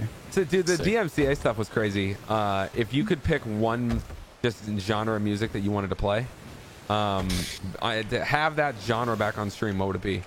I was so much a lo-fi guy for so long. Lo-fi is amazing. It's a huge part of my channel. But sometimes in certain situations, it's hard to get hyped up to lo-fi. You know what I mean? So if I had to pick a genre, what lo-fi? You can get hyped up to lo-fi. But it's nice in the morning. It's certainly chill. It's certainly chill. There, you and Chad are grabbing a cup of coffee. You're there. You're talking. It's good morning, saying good morning to everyone. And you got like EDM going. Sometimes can be tough. But if I had to pick some kind of like royalty-free EDM song. You ever heard the song "Dancing" by Aaron Smith? I don't think so. "Dancing" by Aaron. Is that a copyright song? It's definitely a copywritten song that I'm trying to buy the rights to. It's the greatest song ever made, and I just kind of want to listen to that all day long, and everyone should listen to it. I'm not really trying to buy the rights. It's like $38,000, but it's for one song ever made. It's the greatest song ever made. Did you? So you already did the research? You already looked up? Yeah, we looked it up as a team. We were like, someone look this up. How can we make this happen? Sometimes I'll play like 2 seconds of it and hope that doesn't get me banned, just to gas everyone up. But, so my favorite I think my favorite emote that you have is the Kantosh one. I love that one just because it like rolls off the tongue and it's so uniquely you. Where did that word come from? Why is that an emote you have? Yeah, well, first of all, big shout out to Emmy on the emote. She killed it. And the Kantosh, I don't know, it came from, who I'm a big fan of is guys like I'm a huge fan of CDM the Third. I'm sure you know who that is. Yep. A lot of you know who that is. Please. He will just obscenely just make up words. He'll take words and then add different endings to them and just make them new words. And I always find that so funny. And you can commit it to memory so easily. And so Kantosh just kind of like, it wasn't I just said it once on accident, and then people just kept saying it. And it's stuck? Yeah, same thing with like thoughts or imagine. I just say these things so much, and then people tell me they start using the vernacular in their real life, and I feel horrible. One guy goes, what the funniest thing that ever happened, it's not even funny, just for my stupid sense of humor. He in chat goes, and I've never seen him talk since. He goes, hey, my girlfriend asked me to hand her the milk from the fridge. I said good comms. She got mad. That was literally the story, and he never spoke again. I think she banned him from my channel. So he goes, she got mad. Oh my! And I was like, all right, sorry, bro. I don't know. It was like in a donation, so everyone heard it. It was funny, dude. I mean, that's Kantosh, man. The way you say it, it just rolls off the tongue. When you you asked about like something else about the stream that you people might want to know, it's hard to say. There's so much like people... Not even about the stream, man. About you. Like, what's something about you that you think not many people know, basically no one knows, and you've been wanting to share it, or you think it's something that should be shared?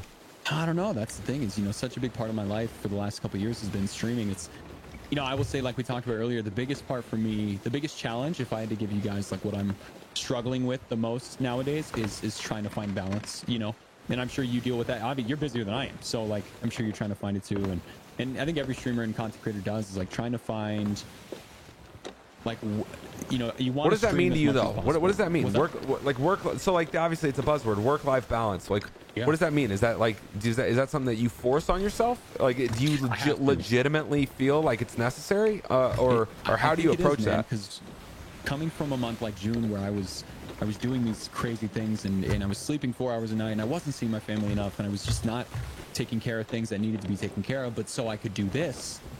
And now that that's over, I need to balance things back out. So like I was really slacking on like taking care of myself physically. For like I eat well, but I wasn't working out for a while, and I'm trying to get back into that now and finding a balance of like gaming offline, which I think is super important when you're a game-centric content creator. I'm trying to do that more. I have trouble with that still. Are you? You're trying to game when you're not live?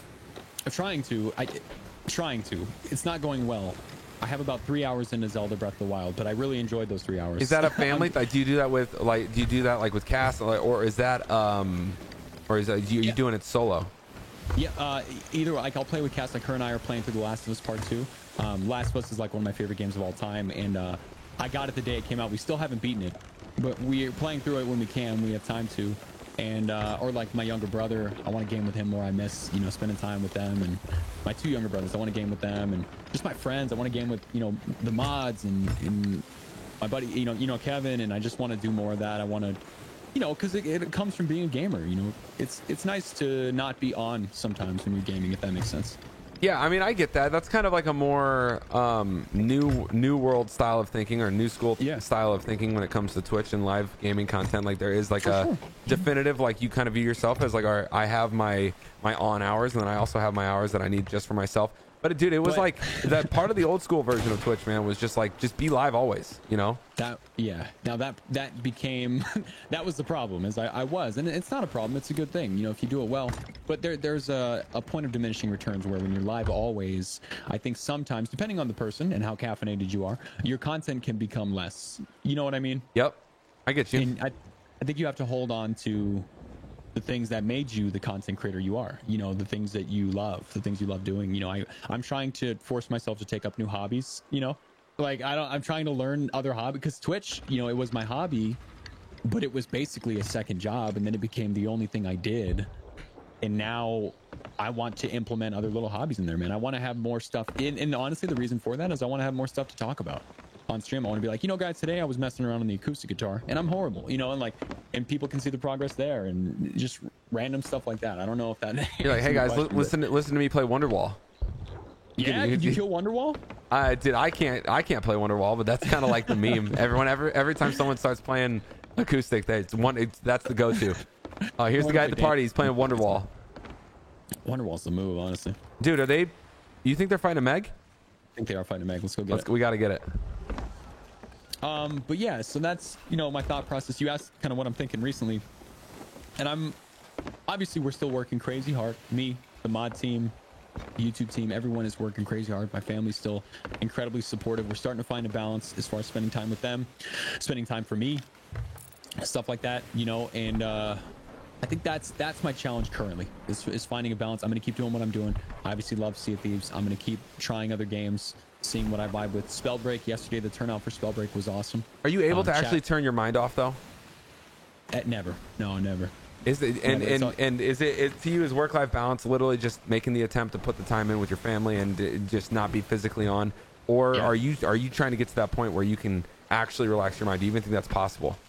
No, it's not. And my problem is my whole life, my mind was relaxed because I didn't care about anything else. Like I was never as engaged in anything as I am in this. So it was like, I'm very relaxed. I was super lazy and I was just like chilling and whatever. And then now when I found this, it's the complete opposite. I have to literally force myself to not think about it and do other things and play games offline and spend time with the people closest to me. And those are the things I love doing, and that's why I do this, is to get to a point where I can do that more. But it's tough, man. The brain doesn't shut off. And you know that. You got multiple businesses you're doing stuff with, and you know that more than I do. It's shutting the brain off is a challenge in itself. I just did exactly what you said you did to the Shrouded Ghost to that Meg. Wait, did you kill it with a shot? No way. One bullet and it was dead. No shot. I'm not joking. Awful. Literally, it took one shot and it's dead. Alex kills Meg single-handedly, one shot. Yo, do you want to sync these guys or what's up? Yeah, or sync them or let's get the loot, whatever. Is that the same guy? I don't know. He's kind of. I don't know. Let's just go get the loot. Let's just let him be. Yeah, get the loot. We just ripped his Meg. Or I guess he still got credit for it. No, you did. Yeah, he gets credit because he touched it, so he gets credit. Yeah. All right, yeah, here's all the loot right in front of us. Have you completed like this Meg event that's going on right now? No. Like get all the shark teeth? No, I haven't even really been making progress on it or working toward it, which I probably should be. I mean, it's just for some cosmetics. You're not really cosmetically driven though. No, not at all. Like I said, if they carried over between servers, I would definitely do it. But it's I server hop a lot. I'm not cosmetically driven, but a lot of the events they do are really fun. I even recently have been talking about doing a little more PvE centric stuff to kind of mix it up. Me and Hippo TC on Tuesday, shout out to Hippo TC, on Tuesday we're doing a challenge to see how much we could stack Fort of the Damned. And the thought process behind that was to get a little spice and see if we could get entice some other people to come after us. But it was actually a blast, man. We had it to a point where we were timing it and stuff like that. We had it down to like an 11-minute Fort of the Damned or something, and it was cool. It wasn't as spicy as we'd hoped, but it was something new, and the chat loved it because it was new, and I didn't have to server hop again, and and time flew by because I had like an objective. You know what I mean? I had of course, dude. Yeah. Next thing I knew, 4 hours were gone, and unfortunately my internet went down again. But are you having a lot of like?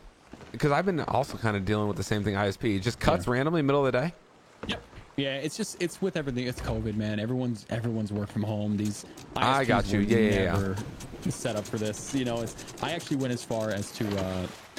I mean, I was dealing with some horrendous internet issues right around. Funny enough, like the week I went full time. You want to talk about stress, dude? I was like, when you asked me earlier if I was worried having all my eggs in one basket. I'm not now, but when I went full time and then my internet stopped working every day, I couldn't sleep. I was like nauseous and stuff. Like it was so bad. And dealing with these people, because when you speak to different representatives, some of them don't know anything. Some of them think they know everything. I went as far as to get like a business line through my internet service provider, which has been a lot better. And then they had to come out and like freaking go in the street and do a bunch of stuff. And I had to be a Karen a couple times, which I hate doing.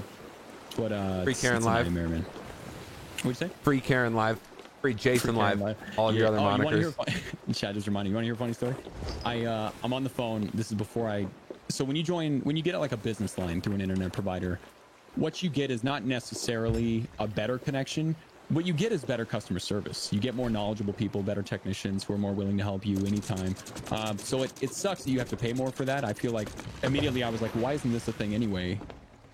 People being more helpful. Oh yeah.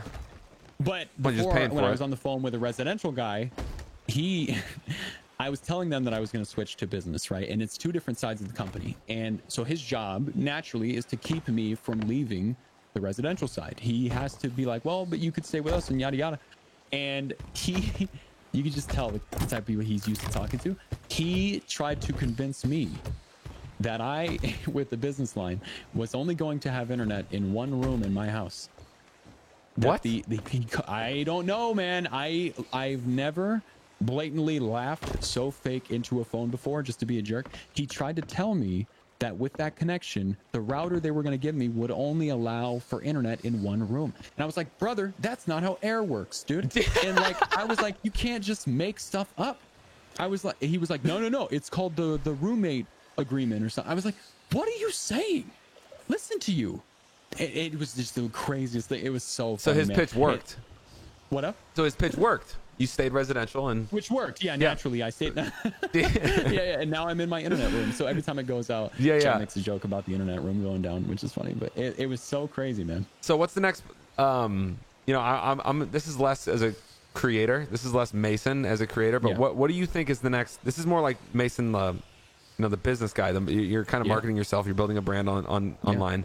What is the next platform that you're thinking to yourself? I'm doubling down. I'm going all in on this content platform. Yeah. What is the next one? Because obviously you're solid on YouTube and Twitch. But is there anything? Is there another platform that you're like that you're seeing that you're like, man, this is something that people that use this platform can get excited because this is where I'm going to start putting some content? It's hard to say. I don't see a lot of competition right now. I mean, I'll say, especially not for Twitch, but with what happened and everything. But Twitch is home, of course. Right. YouTube is also home. The YouTuber joke. It was a joke for a while, but now I'm proud of it, man. A lot of our growth comes from YouTube, and it was only a joke. And I'm going to say this, like the people that say it lie, like Burger or me or whatever. It's only a joke because of how it's funny how you would respond to it. That's it.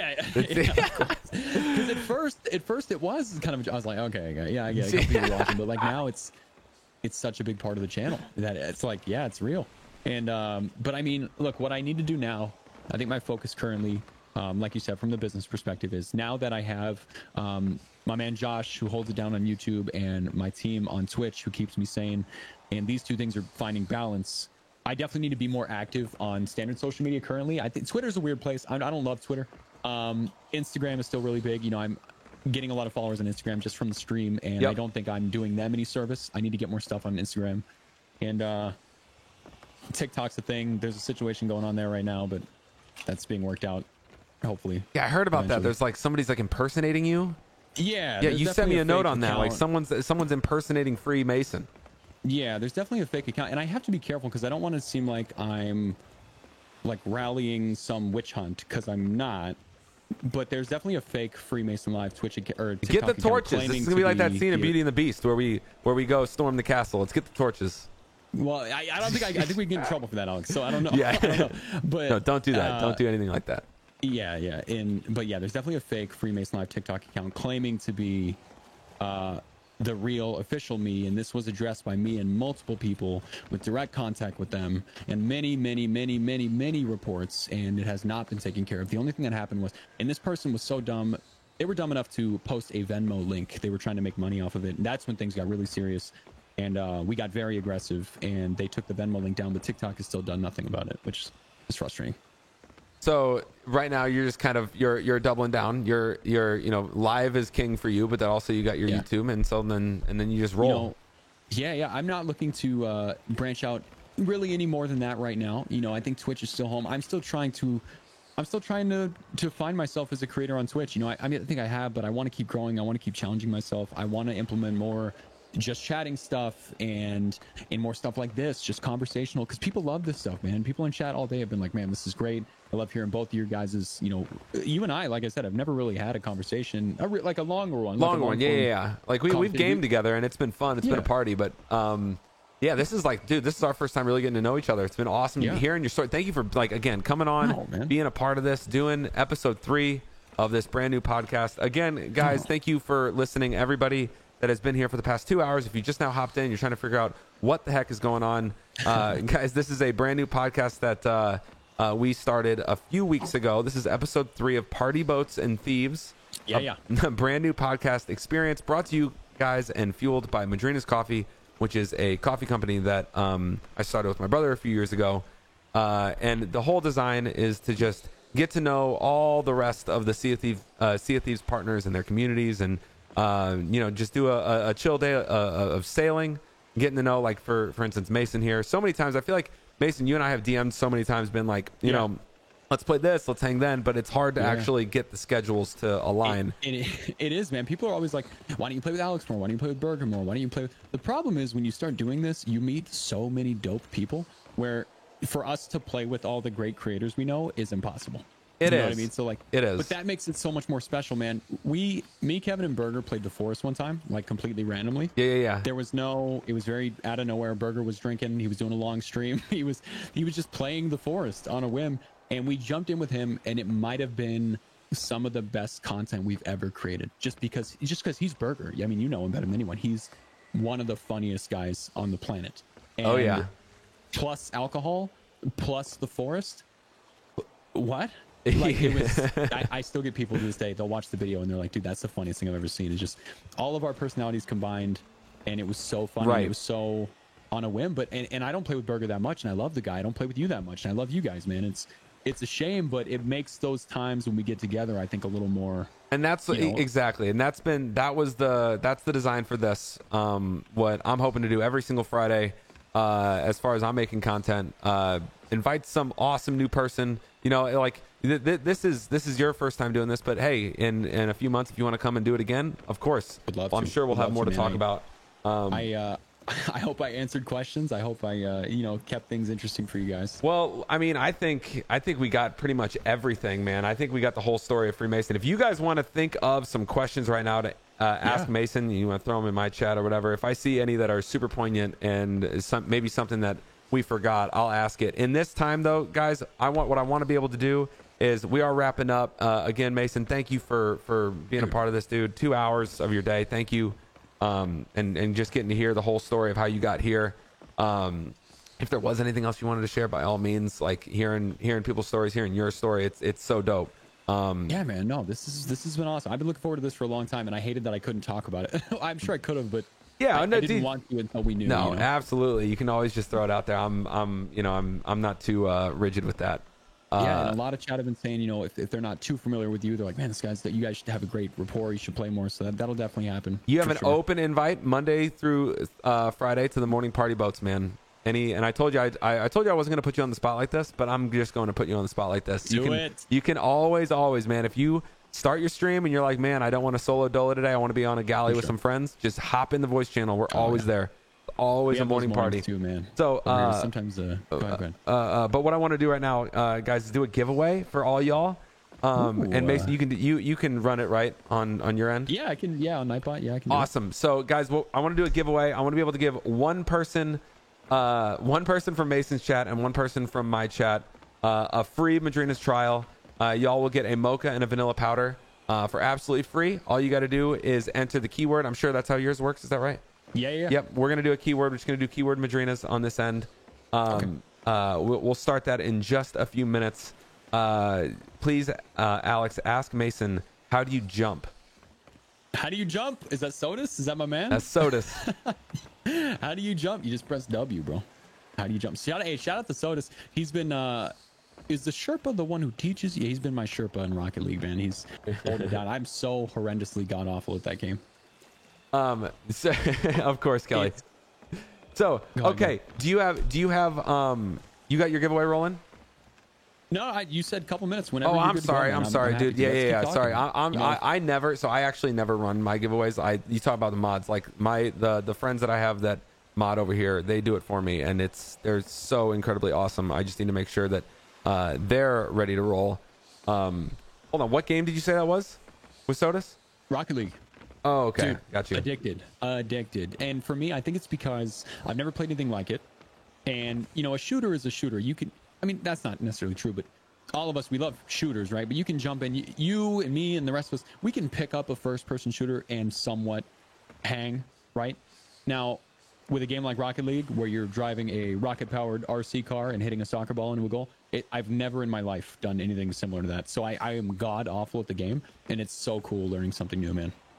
So much fun. Shout out to Rocket League, by the way. Community's dope too. It's just like, I think you're right. There are so many convertible skills from FPS that when you pick up another one, like you go from PUBG to Sea of Thieves, it's like, sure, new game, new experience, but like you know how to move around and you know how to get the job done at least a little bit. Yeah, dude. Rocket League is like another one like that. Is like, dude, like, have you tried to get into any MOBAs? No, I've tried. I tried Smite a long time ago, and it was not. It was okay. It doesn't engage me as much. I've always had trouble with games where you rely so heavily on your team. You know what I mean? Right. Being a guy who really enjoys solo gameplay, like a game like that's kind of why I fell out of love with Rainbow Six Siege. When you get to the higher ranks, and if you got a bad team, you got a bad game. It's why I love Sea of Thieves. You know, you can solo in this game. Soloing is very, very tough, but it's so rewarding. And you and Kevin, I mean, you end up doing sloop work with Kevin all the time. All the time, man. Kevin and I mean, we could do our own podcast on Kevin, to be honest. I mean, I gave him credit earlier, and he's a big portion of why I am where I am. You know, like I said in the beginning, having another person there when you don't have any viewers is so important to bounce ideas off of. Should I start the giveaway now since we're chit-chatting? Go for it. Let's start the giveaway. We can start on your end. I think we're going to start ours. And Alex says, I never run my giveaways, implying the mods don't run everything else as well. Yeah, I just listen. Right, so I just play the game. I just work here. I'm gonna do no exclamation point, just Madrinas. Oh, no exclamation point. Okay, cool. Okay. Just Madrinas. Whatever. Yeah. Yeah, just Madrinas. Type it in. Boom, boom. Go ahead and get entered in, guys. And guys, again, you guys will win a free Madrinas cold brew trial. It is our powder trial. If you guys check out on the web store, you'll see it's listed. You'll get a mocha and a vanilla for absolutely free. We'll ship it right to you. And everyone else who doesn't win, guys, as of right now, starting today, you guys can use discount code FREEMASON at madrinascoffee.com, and y'all will get 20% off your order. However, for this weekend, if you guys are quick enough to do it today or anytime this Labor Day weekend, you guys can get up to 50% off certain items on the Madrinas Coffee web store. Head to madrinascoffee.com. You'll see all the different discounts that we have going on. It's a big Labor Day sale. Mason's got a code now, so you want to support your boy. Use that code, discount code FREEMASON. Like I said, up to 50% off select items. Our cold brew powder tubs are going to be about 40% off if you use his discount code. You're going for cans, you'll get like 25% off. So yeah, guys, discount code FREEMASON, and you put your Twitch name in at checkout, you'll get a little alert that pops up on Mason's stream. I think we've had some alerts pop up. Oh yeah, we've had a bunch, man. You guys are killing it today, seriously. Yeah, that alert pops up there. It better have been blowing up today, chat. I'm gonna have a talking to with you if it's not. And then no, man, they're killing it. And like I was saying before, yeah, I want to make sure he gets his credit. Kev has helped me so much, man. In the beginning, when we were both just doing it every night during the week, it was huge. It's huge having someone to bounce ideas off of, someone to talk to. We would joke about like if we missed something, be like, sorry, I was talking in chat. Neither of us had anyone in chat. We had like little jokes like that for so long. And then you know, when I started doing solo things on Mondays, I feel like learning to stream solo is super important. Right. At one point, you know. Oh yeah. You have to. You can't rely on other people for your own ability to communicate with your community. Yeah, and I think a lot of people have that, man. There's a lot of streamers and content creators you see who are just never doing their own thing. It's always and that's not a bad thing. I mean, whatever your content is, as long as people enjoy it, you're doing your job. But I think it's super important to learn to stream solo, and that was so big for me. And obviously, I still play with him all the time. He's been my best friend for like 7 years, and he's killing it too. He just went full time too. So it's just been crazy, man. Things have been crazy. If anyone has any questions while we do this, throw it in my chat or Alex's chat. Happy to answer them. Guys, we're gonna roll it, and let's give it 2 more minutes. Cool. We'll give it 2 more minutes on the giveaway. Again, guys, you guys can win a free Madrinas cold brew powder trial. It's just going to be a free shipment of Madrinas mocha and vanilla powder. Super hyped to be able to send it to you guys, especially, you know, y'all being part of Mason's world. Mason's a homie, been a friend for a minute. So glad that we've been able to do this. It's been awesome, man. It really is nuts, man. You know what I mean? Like when we both, you know, we both have our own schedules and do our own thing. Like we've played games together, but it's awesome to be able to actually set some time aside like this. Yeah, I mean it's crazy, man. This right here is like this comes from a love of podcasting and conversation. So this is kind of scratching an itch that I haven't been able to in a while, man. Dope, dude. Awesome. And you said all the way back from that podcast where you're talking about Disney princesses and... Dude, I'll never forget that, man. We're both... He's trying to teach me Magic the Gathering, and I'm watching Kinda Funny talk about the hottest Disney princesses, and from that day on, I was like, wait, so they get to make a living just talking? Just chilling and talking. That was around the time, though, that podcasts really exploded. Like, I couldn't imagine... Like, making a podcast successful right now is probably comparable to streaming Call of Duty Modern Warfare. Like, there's so many people doing it. Blew up, dude. In 2019, it blew up huge. Yeah, huge, massive from podcasts.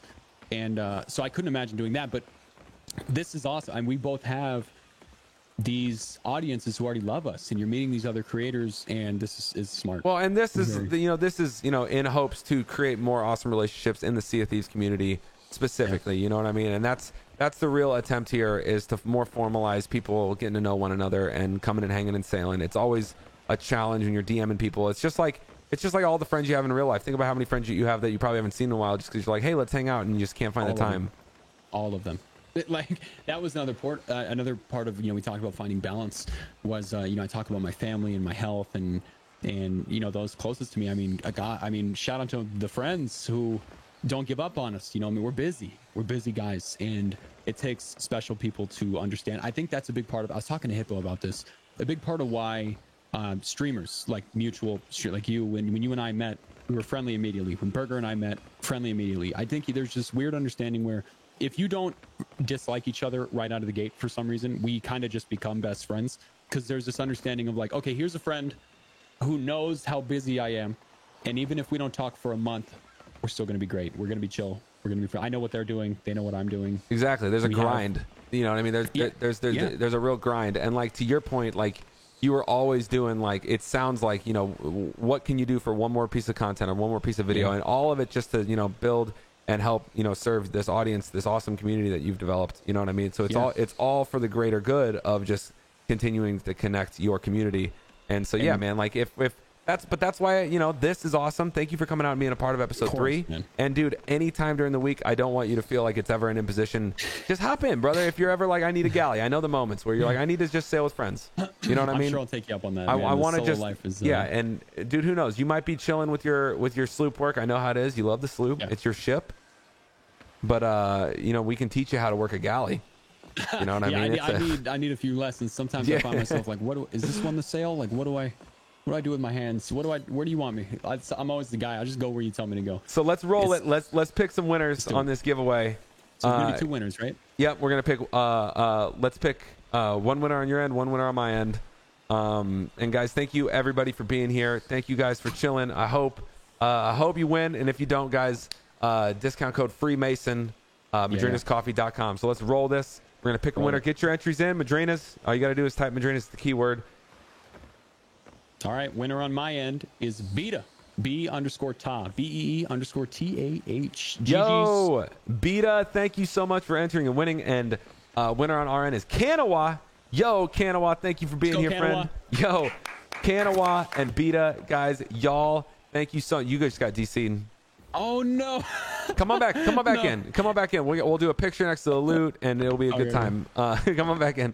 Yo, Beta and Kanawa, thank you so much for entering and winning. Y'all, thank you for being here.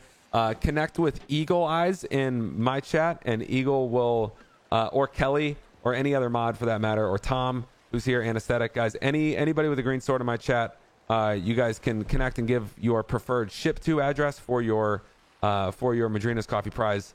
Guys, thank you, everybody. If you didn't win, again, discount code Freemason can get you up to 50% off this Labor Day weekend on fuel cups, 40% on our cold brew powder tubs. Guys, if you're into coffee, or even if you've never given coffee a chance, I promise you we got something for you. Our vanilla is the absolute bomb. .kiggitycom. You'll love it. Yeah. Big, huge. Discount code Freemason, and you'll get a little alert to pop up on his stream. Okay. Listen. And by the way, Beta Kier, one of the mods, is DMing you right now, sir. It's coming at you. Oh, one of your mods as well? Okay, yeah, awesome. They're on it. Perfect. And then whoever does collect that information on Mason's side, if you guys connect with one of the mods over here, we want to gather that info, make sure we get that giveaway out to our winners. Yes, Kanawa and Beta, guys, thank you again. GG's. All right, homie, listen, we need to get a photo next to our prize here. Sold. Let me get, you know what, I'm just going to toggle my HUD. No, we got a piece of shark. Do you need food? Let's see what we got here. No, you're brand new here. You just DC'd. Yeah. Oh, yeah. True. You're brand new here. Pockets. Some of this raw shark here. Let me get my best pose going here. I'm gonna do a little posing. A little pirate posing. Captures my personality the best. The wall hide. If we're laying down. I'm laying down. I'm laying down right here. Look at you. Yeah. Yeah. Keep that meg meat out. Keep the Meg meat out, just like That's dope. awkwardly hold Meg meat over your face. Yeah, that's dope. Here, let me turn I gotta turn the HUD off.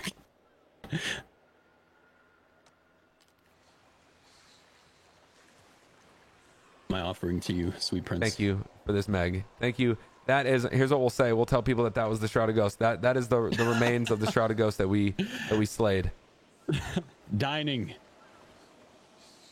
Dude, Hey. I cannot believe that was almost 3 hours. This has been a minute, man. Thank you for being down. I figured as much. You know what I mean? You're talented at what you do. So from a chatting perspective, being able to just ask you a question and hear your story is really easy. I'm sure it is for me, but I'm sure for so many, obviously, in your community that have wanted to hear more about your background, man, your past, where you come from, how you got here as a creator. Yeah. How you got to this point where you're slaying out big, huge, massive on Sea of Thieves every day. It's a weird story, but I like telling it. I'm bad at telling it, but I like telling it, man. I get asked all the time. What is your favorite heist? I gotta ask this. What is your favorite heist? Your favorite yoink? Your favorite hunt? What is your favorite memory from this game, from a PvP, from a steel perspective? From a steel perspective, so I mean, at this point, so many right now. There's a few that come to mind. One time I linked up with Coop, and me, him, and Zoffer got 2 or 3 gilded gold hoarder voyages that someone was stacking, and it was absolutely insane.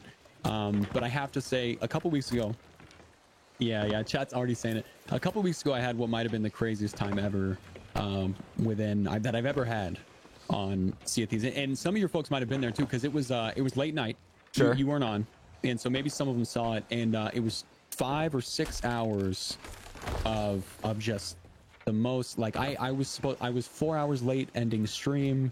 It was just it's so hard to explain, man. It started out in a server with just like a Reaper, I think it was, and we sunk this Reaper who had just this obscene amount of loot on board, like more loot than I've ever seen on one ship. So we got the loot, and we were like, well, instead of just selling it, let's see how much more we can add to it and make something out of this. So we went and we were going around sinking people, adding the loot, even doing some PvE stuff.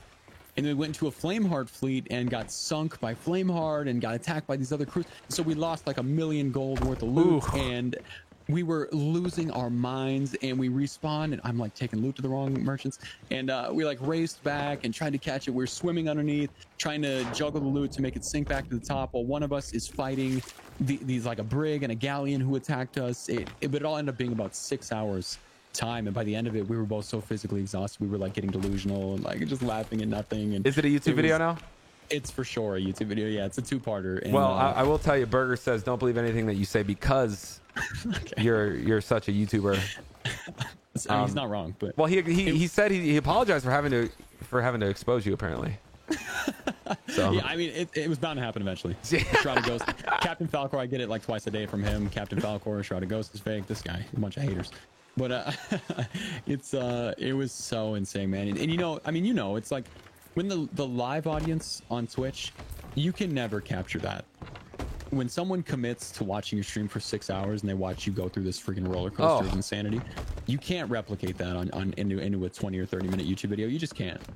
But the response was still amazing. People loved it. It was crazy, and the profit ended up being about 530K. 530, nice. Which is pretty nuts. Yeah. Is that your biggest haul? I think so. That's your biggest haul? I usually get bored before it gets any more than that. So. And now, what's the one thing you want to see from a PvP or from a content perspective added to this game? You talked a lot about the hit reg and everything earlier, some of the bug fixes, but is there something that you're just jonesing for? Because I know you said you want big, huge, massive scale. You love the Fort of the Dam heist, but do you have anything specific that you're jonesing for? It's hard to say. Again, I'm not a developer, right? Nor am I a very creative mind, but I can say, maybe something, obviously it's a pirate game, it's a naval battle game, but maybe something more land-based, so give me some more PvP that's land-based. I love, like, nothing's more fun to me than when you're at Fort of the Dam and you're fighting people for the vault, for control of something, right? So I always think that some kind of King of the Hill, I heard Pace talk about it once, some kind of King of the Hill mode or something like that would be so cool, or some rework to Arena. Arena's not a very happy place right now. Pace just tweeted about it yesterday. He said something that I kind of agree with, something about how because there's a point system, there's some sort of point system meta that will always undermine the gameplay, and I never thought about it that way, but it really, that's true. Yeah, Arena's a weird place, especially for a content creator. It's a very, very not enjoyable place right now. But I like that they have commendations that are tough to get. I like that they have 240 wins or whatever it is. Like, that's very tough to get, and it gives people something to work toward. But I enjoy arena's not an enjoyable experience right now. It's just not. You still, but adventure. That, I mean, obviously this is the, when you say this is the perfect game to stream. Adventure is obviously, you know, where everybody's spending most of their time. Yeah, so I should have explained. And what I meant when I say, and I say it all the time, this game, as a streamer, it spoils you because the community first of all, the community's so loyal. I don't know where I'm selling anything, dude. The community's so loyal. Unlike a lot of communities, right? There is a PvP side to this community, but it's not primarily PvP, so you don't get too much toxicity and this and that. And what I mean about it being a perfect game to stream is there's so much quote unquote downtime. You know, you're sailing between destinations, between moments of content and action, where you're hanging out, hopefully you're interacting with your chat, you know, you're reading alerts, right, and you're having conversations, and or you're talking to your crew and having fun and all this stuff. And then you go to the content, you get these crazy moments where there's so much on the line because you get all this treasure, or you go do a Fort of the Damned or whatever. It just, the flow of the game is so good for streaming. And then you go to a game like I mean, it depends on the streamer, of course, but like for Rocket League, for example, I'm so new to it, I cannot take my eyes off the screen, because if I look away for 1 second, I get destroyed. So obviously more experienced streamers there can talk to chat while they play the game, but I'm used to another level of interaction that I struggle to keep up with in other games. So that's what I mean when I say it's like the perfect streaming game. Plus the size of the game on Twitch right now is fantastic if you're a new streamer. There's not too much competition. There's a lot of good competition though, so you got to bring it, but there's been a lot more lately. Honestly, there's been a lot more. I feel like I feel like 2020 has been a weird year for Sea of Thieves. It's been like, you know, equally like big, huge, massive from an attention standpoint, because there's been these big spikes. But then there's also, I feel like I was talking about this earlier, they're hitting kind of this COVID wall where work from home is like really impacting their ability to push out the monthly updates. So I think we're experiencing a little bit more peaks and valleys, but it's the huge peaks, man. It's been an awesome year just to either play, watch, or make content. You know what I mean? Like. And so if anybody is listening to this after the fact, or you're here right now and you don't already know where to find him, Mason, can you give us a little, tell us where to find you on all your platforms? TikTok I'm just kidding, don't go there. So obviously I'm over here on Twitch, twitch.tv/FreemasonLive, Freemason Live on everything. Twitter, it's I'm Freemason Live, and Freemason Live on YouTube. So man, if you don't, you know, if you're not already part of the crew, on mine or Alex's, man, just show love. Another thing I love about this community is there's so much mutual viewership. You know, if I'm not here, they're watching you. If they're not watching us, they're watching Burger. If they're not watching Burger, they're watching Hippo. And we're all friendly with each other, so it creates this very strange but special dichotomy. You know what I mean? It's like there are other directories where viewership feels like a competition, and from a work standpoint, I get it. You know, if competition motivates you, you should be motivated. But sometimes competition can get like this negative connotation, and to me, like with any of you guys, it never feels that way. It's like, I know these people love all of us and they want us to all play together, which is awesome. And I think part of that has to do with the size, you know what I mean? It feels like it's at this perfect size where everybody can kind of get to know, you know, most people that want to stay active in the chats. And, you know, regardless of how you're involved, if you make content, if you chat every day, if you play every day, it just feels like it's at a sweet spot from a social perspective. So you get to meet so many people, and you get to pop into, like, I get to pop into your chat and see so many friends that I talk to in the morning or whatever, and it feels like a big home. It's why people love these squad streams too. So, all right, man, dude, thank you for the 2 hours that you gave. A little over now. We're at like we're at 2.5 hours, brother. This is nuts. I hope I didn't pass the cap. Oh, there's no cap. What are you talking about? We're just drinking coffee. Cool. We're hanging out, man. Heck yeah, what a day, guys! Thank you everybody for hanging out for Party Boats and Thieves episode 3.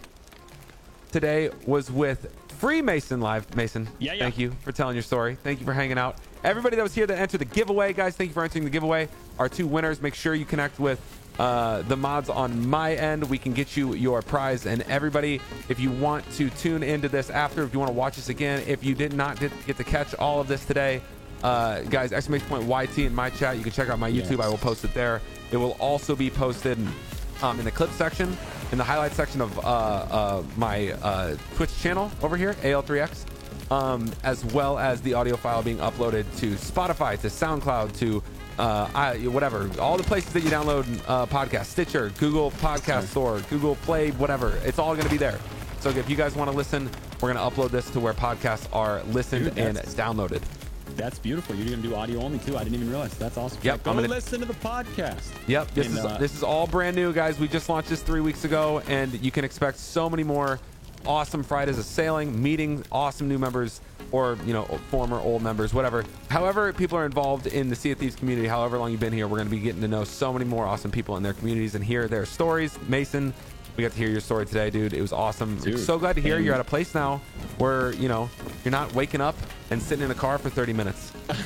Dude, you and me both, man. And let me just say, please, look, I mean, the podcast was amazing. It's good to like talk about it. Sometimes, I mean, and you're probably the same way. I don't like talking about myself sometimes, it's like, because it feels weird, right? Some of us feel that way, but I know a lot of people have a lot of questions, and I'm super happy to answer them, and I hope this cleared a lot of questions up. I hope I answered the questions that we had, that you had, and that they had too. And it's cool to talk about, man. It's weird for me. It's a little emotional too, to like look back on these last 6 months and see how much everything's changed for me, and it's crazy. And getting to meet you guys is awesome. And shout out to the Madrinas team. Oh yeah, now starting to partner with them, which is amazing. And thank you guys for giving me this opportunity, man. I see our little graphic over here, the code's blowing up. Code's blowing up, man. Fun. Guys, and I'm gonna be bothering you guys asking how the code is, so bug us, man. We got our Discord set up with you, so bug us, talk to us. It's awesome to get to work with you, and hear your story today. But I want to emphasize, the story is just now getting started. You got like 50 more years of content creation in you, and this is just the beginning. So we got to hear the beginning. Cheers. Let's do the final cheers, guys. Everybody, thank you so much for being here. One love to everybody. Again, I say this every day. I am so damn blessed to be able to go live. Dude, I think my game just crashed. Nice. He's so blessed. I'm so damn blessed to be able to do this and hang with so many of you guys. Thank you guys for being here and greeting the sun on this beautiful Friday. Yeah. And we get to hear Mason's story today. Guys, we're attacking this Friday and this entire Labor Day holiday weekend, if you're in the U.S., or just the weekend in general. Guys, attacking this day with a positive heart, mind, and spirit. Guys, everybody, I hope your Fridays have been beautiful. I hope they're going beautifully. Attack this weekend with everything you got. And thank you for being here. One love. Cheers to everybody in my chat or in Mason's chat. Cheers, guys. One love. Much love to everybody. Alex, thank you, brother. One love, man. Again, guys, discount code FREEMASON, madrinascoffee.com. The code is live now. Use the code. 20% off this weekend. You can get up to 50% off so many items. Put in your Twitch name at checkout, and you will get a little alert that pops up on Mason's stream. So don't forget to add that field in at the end. Yes, sir. Much love, brother. Thank you. All right, man. Enjoy your weekend, and I will talk to you so soon. To you as well. One love. Bye.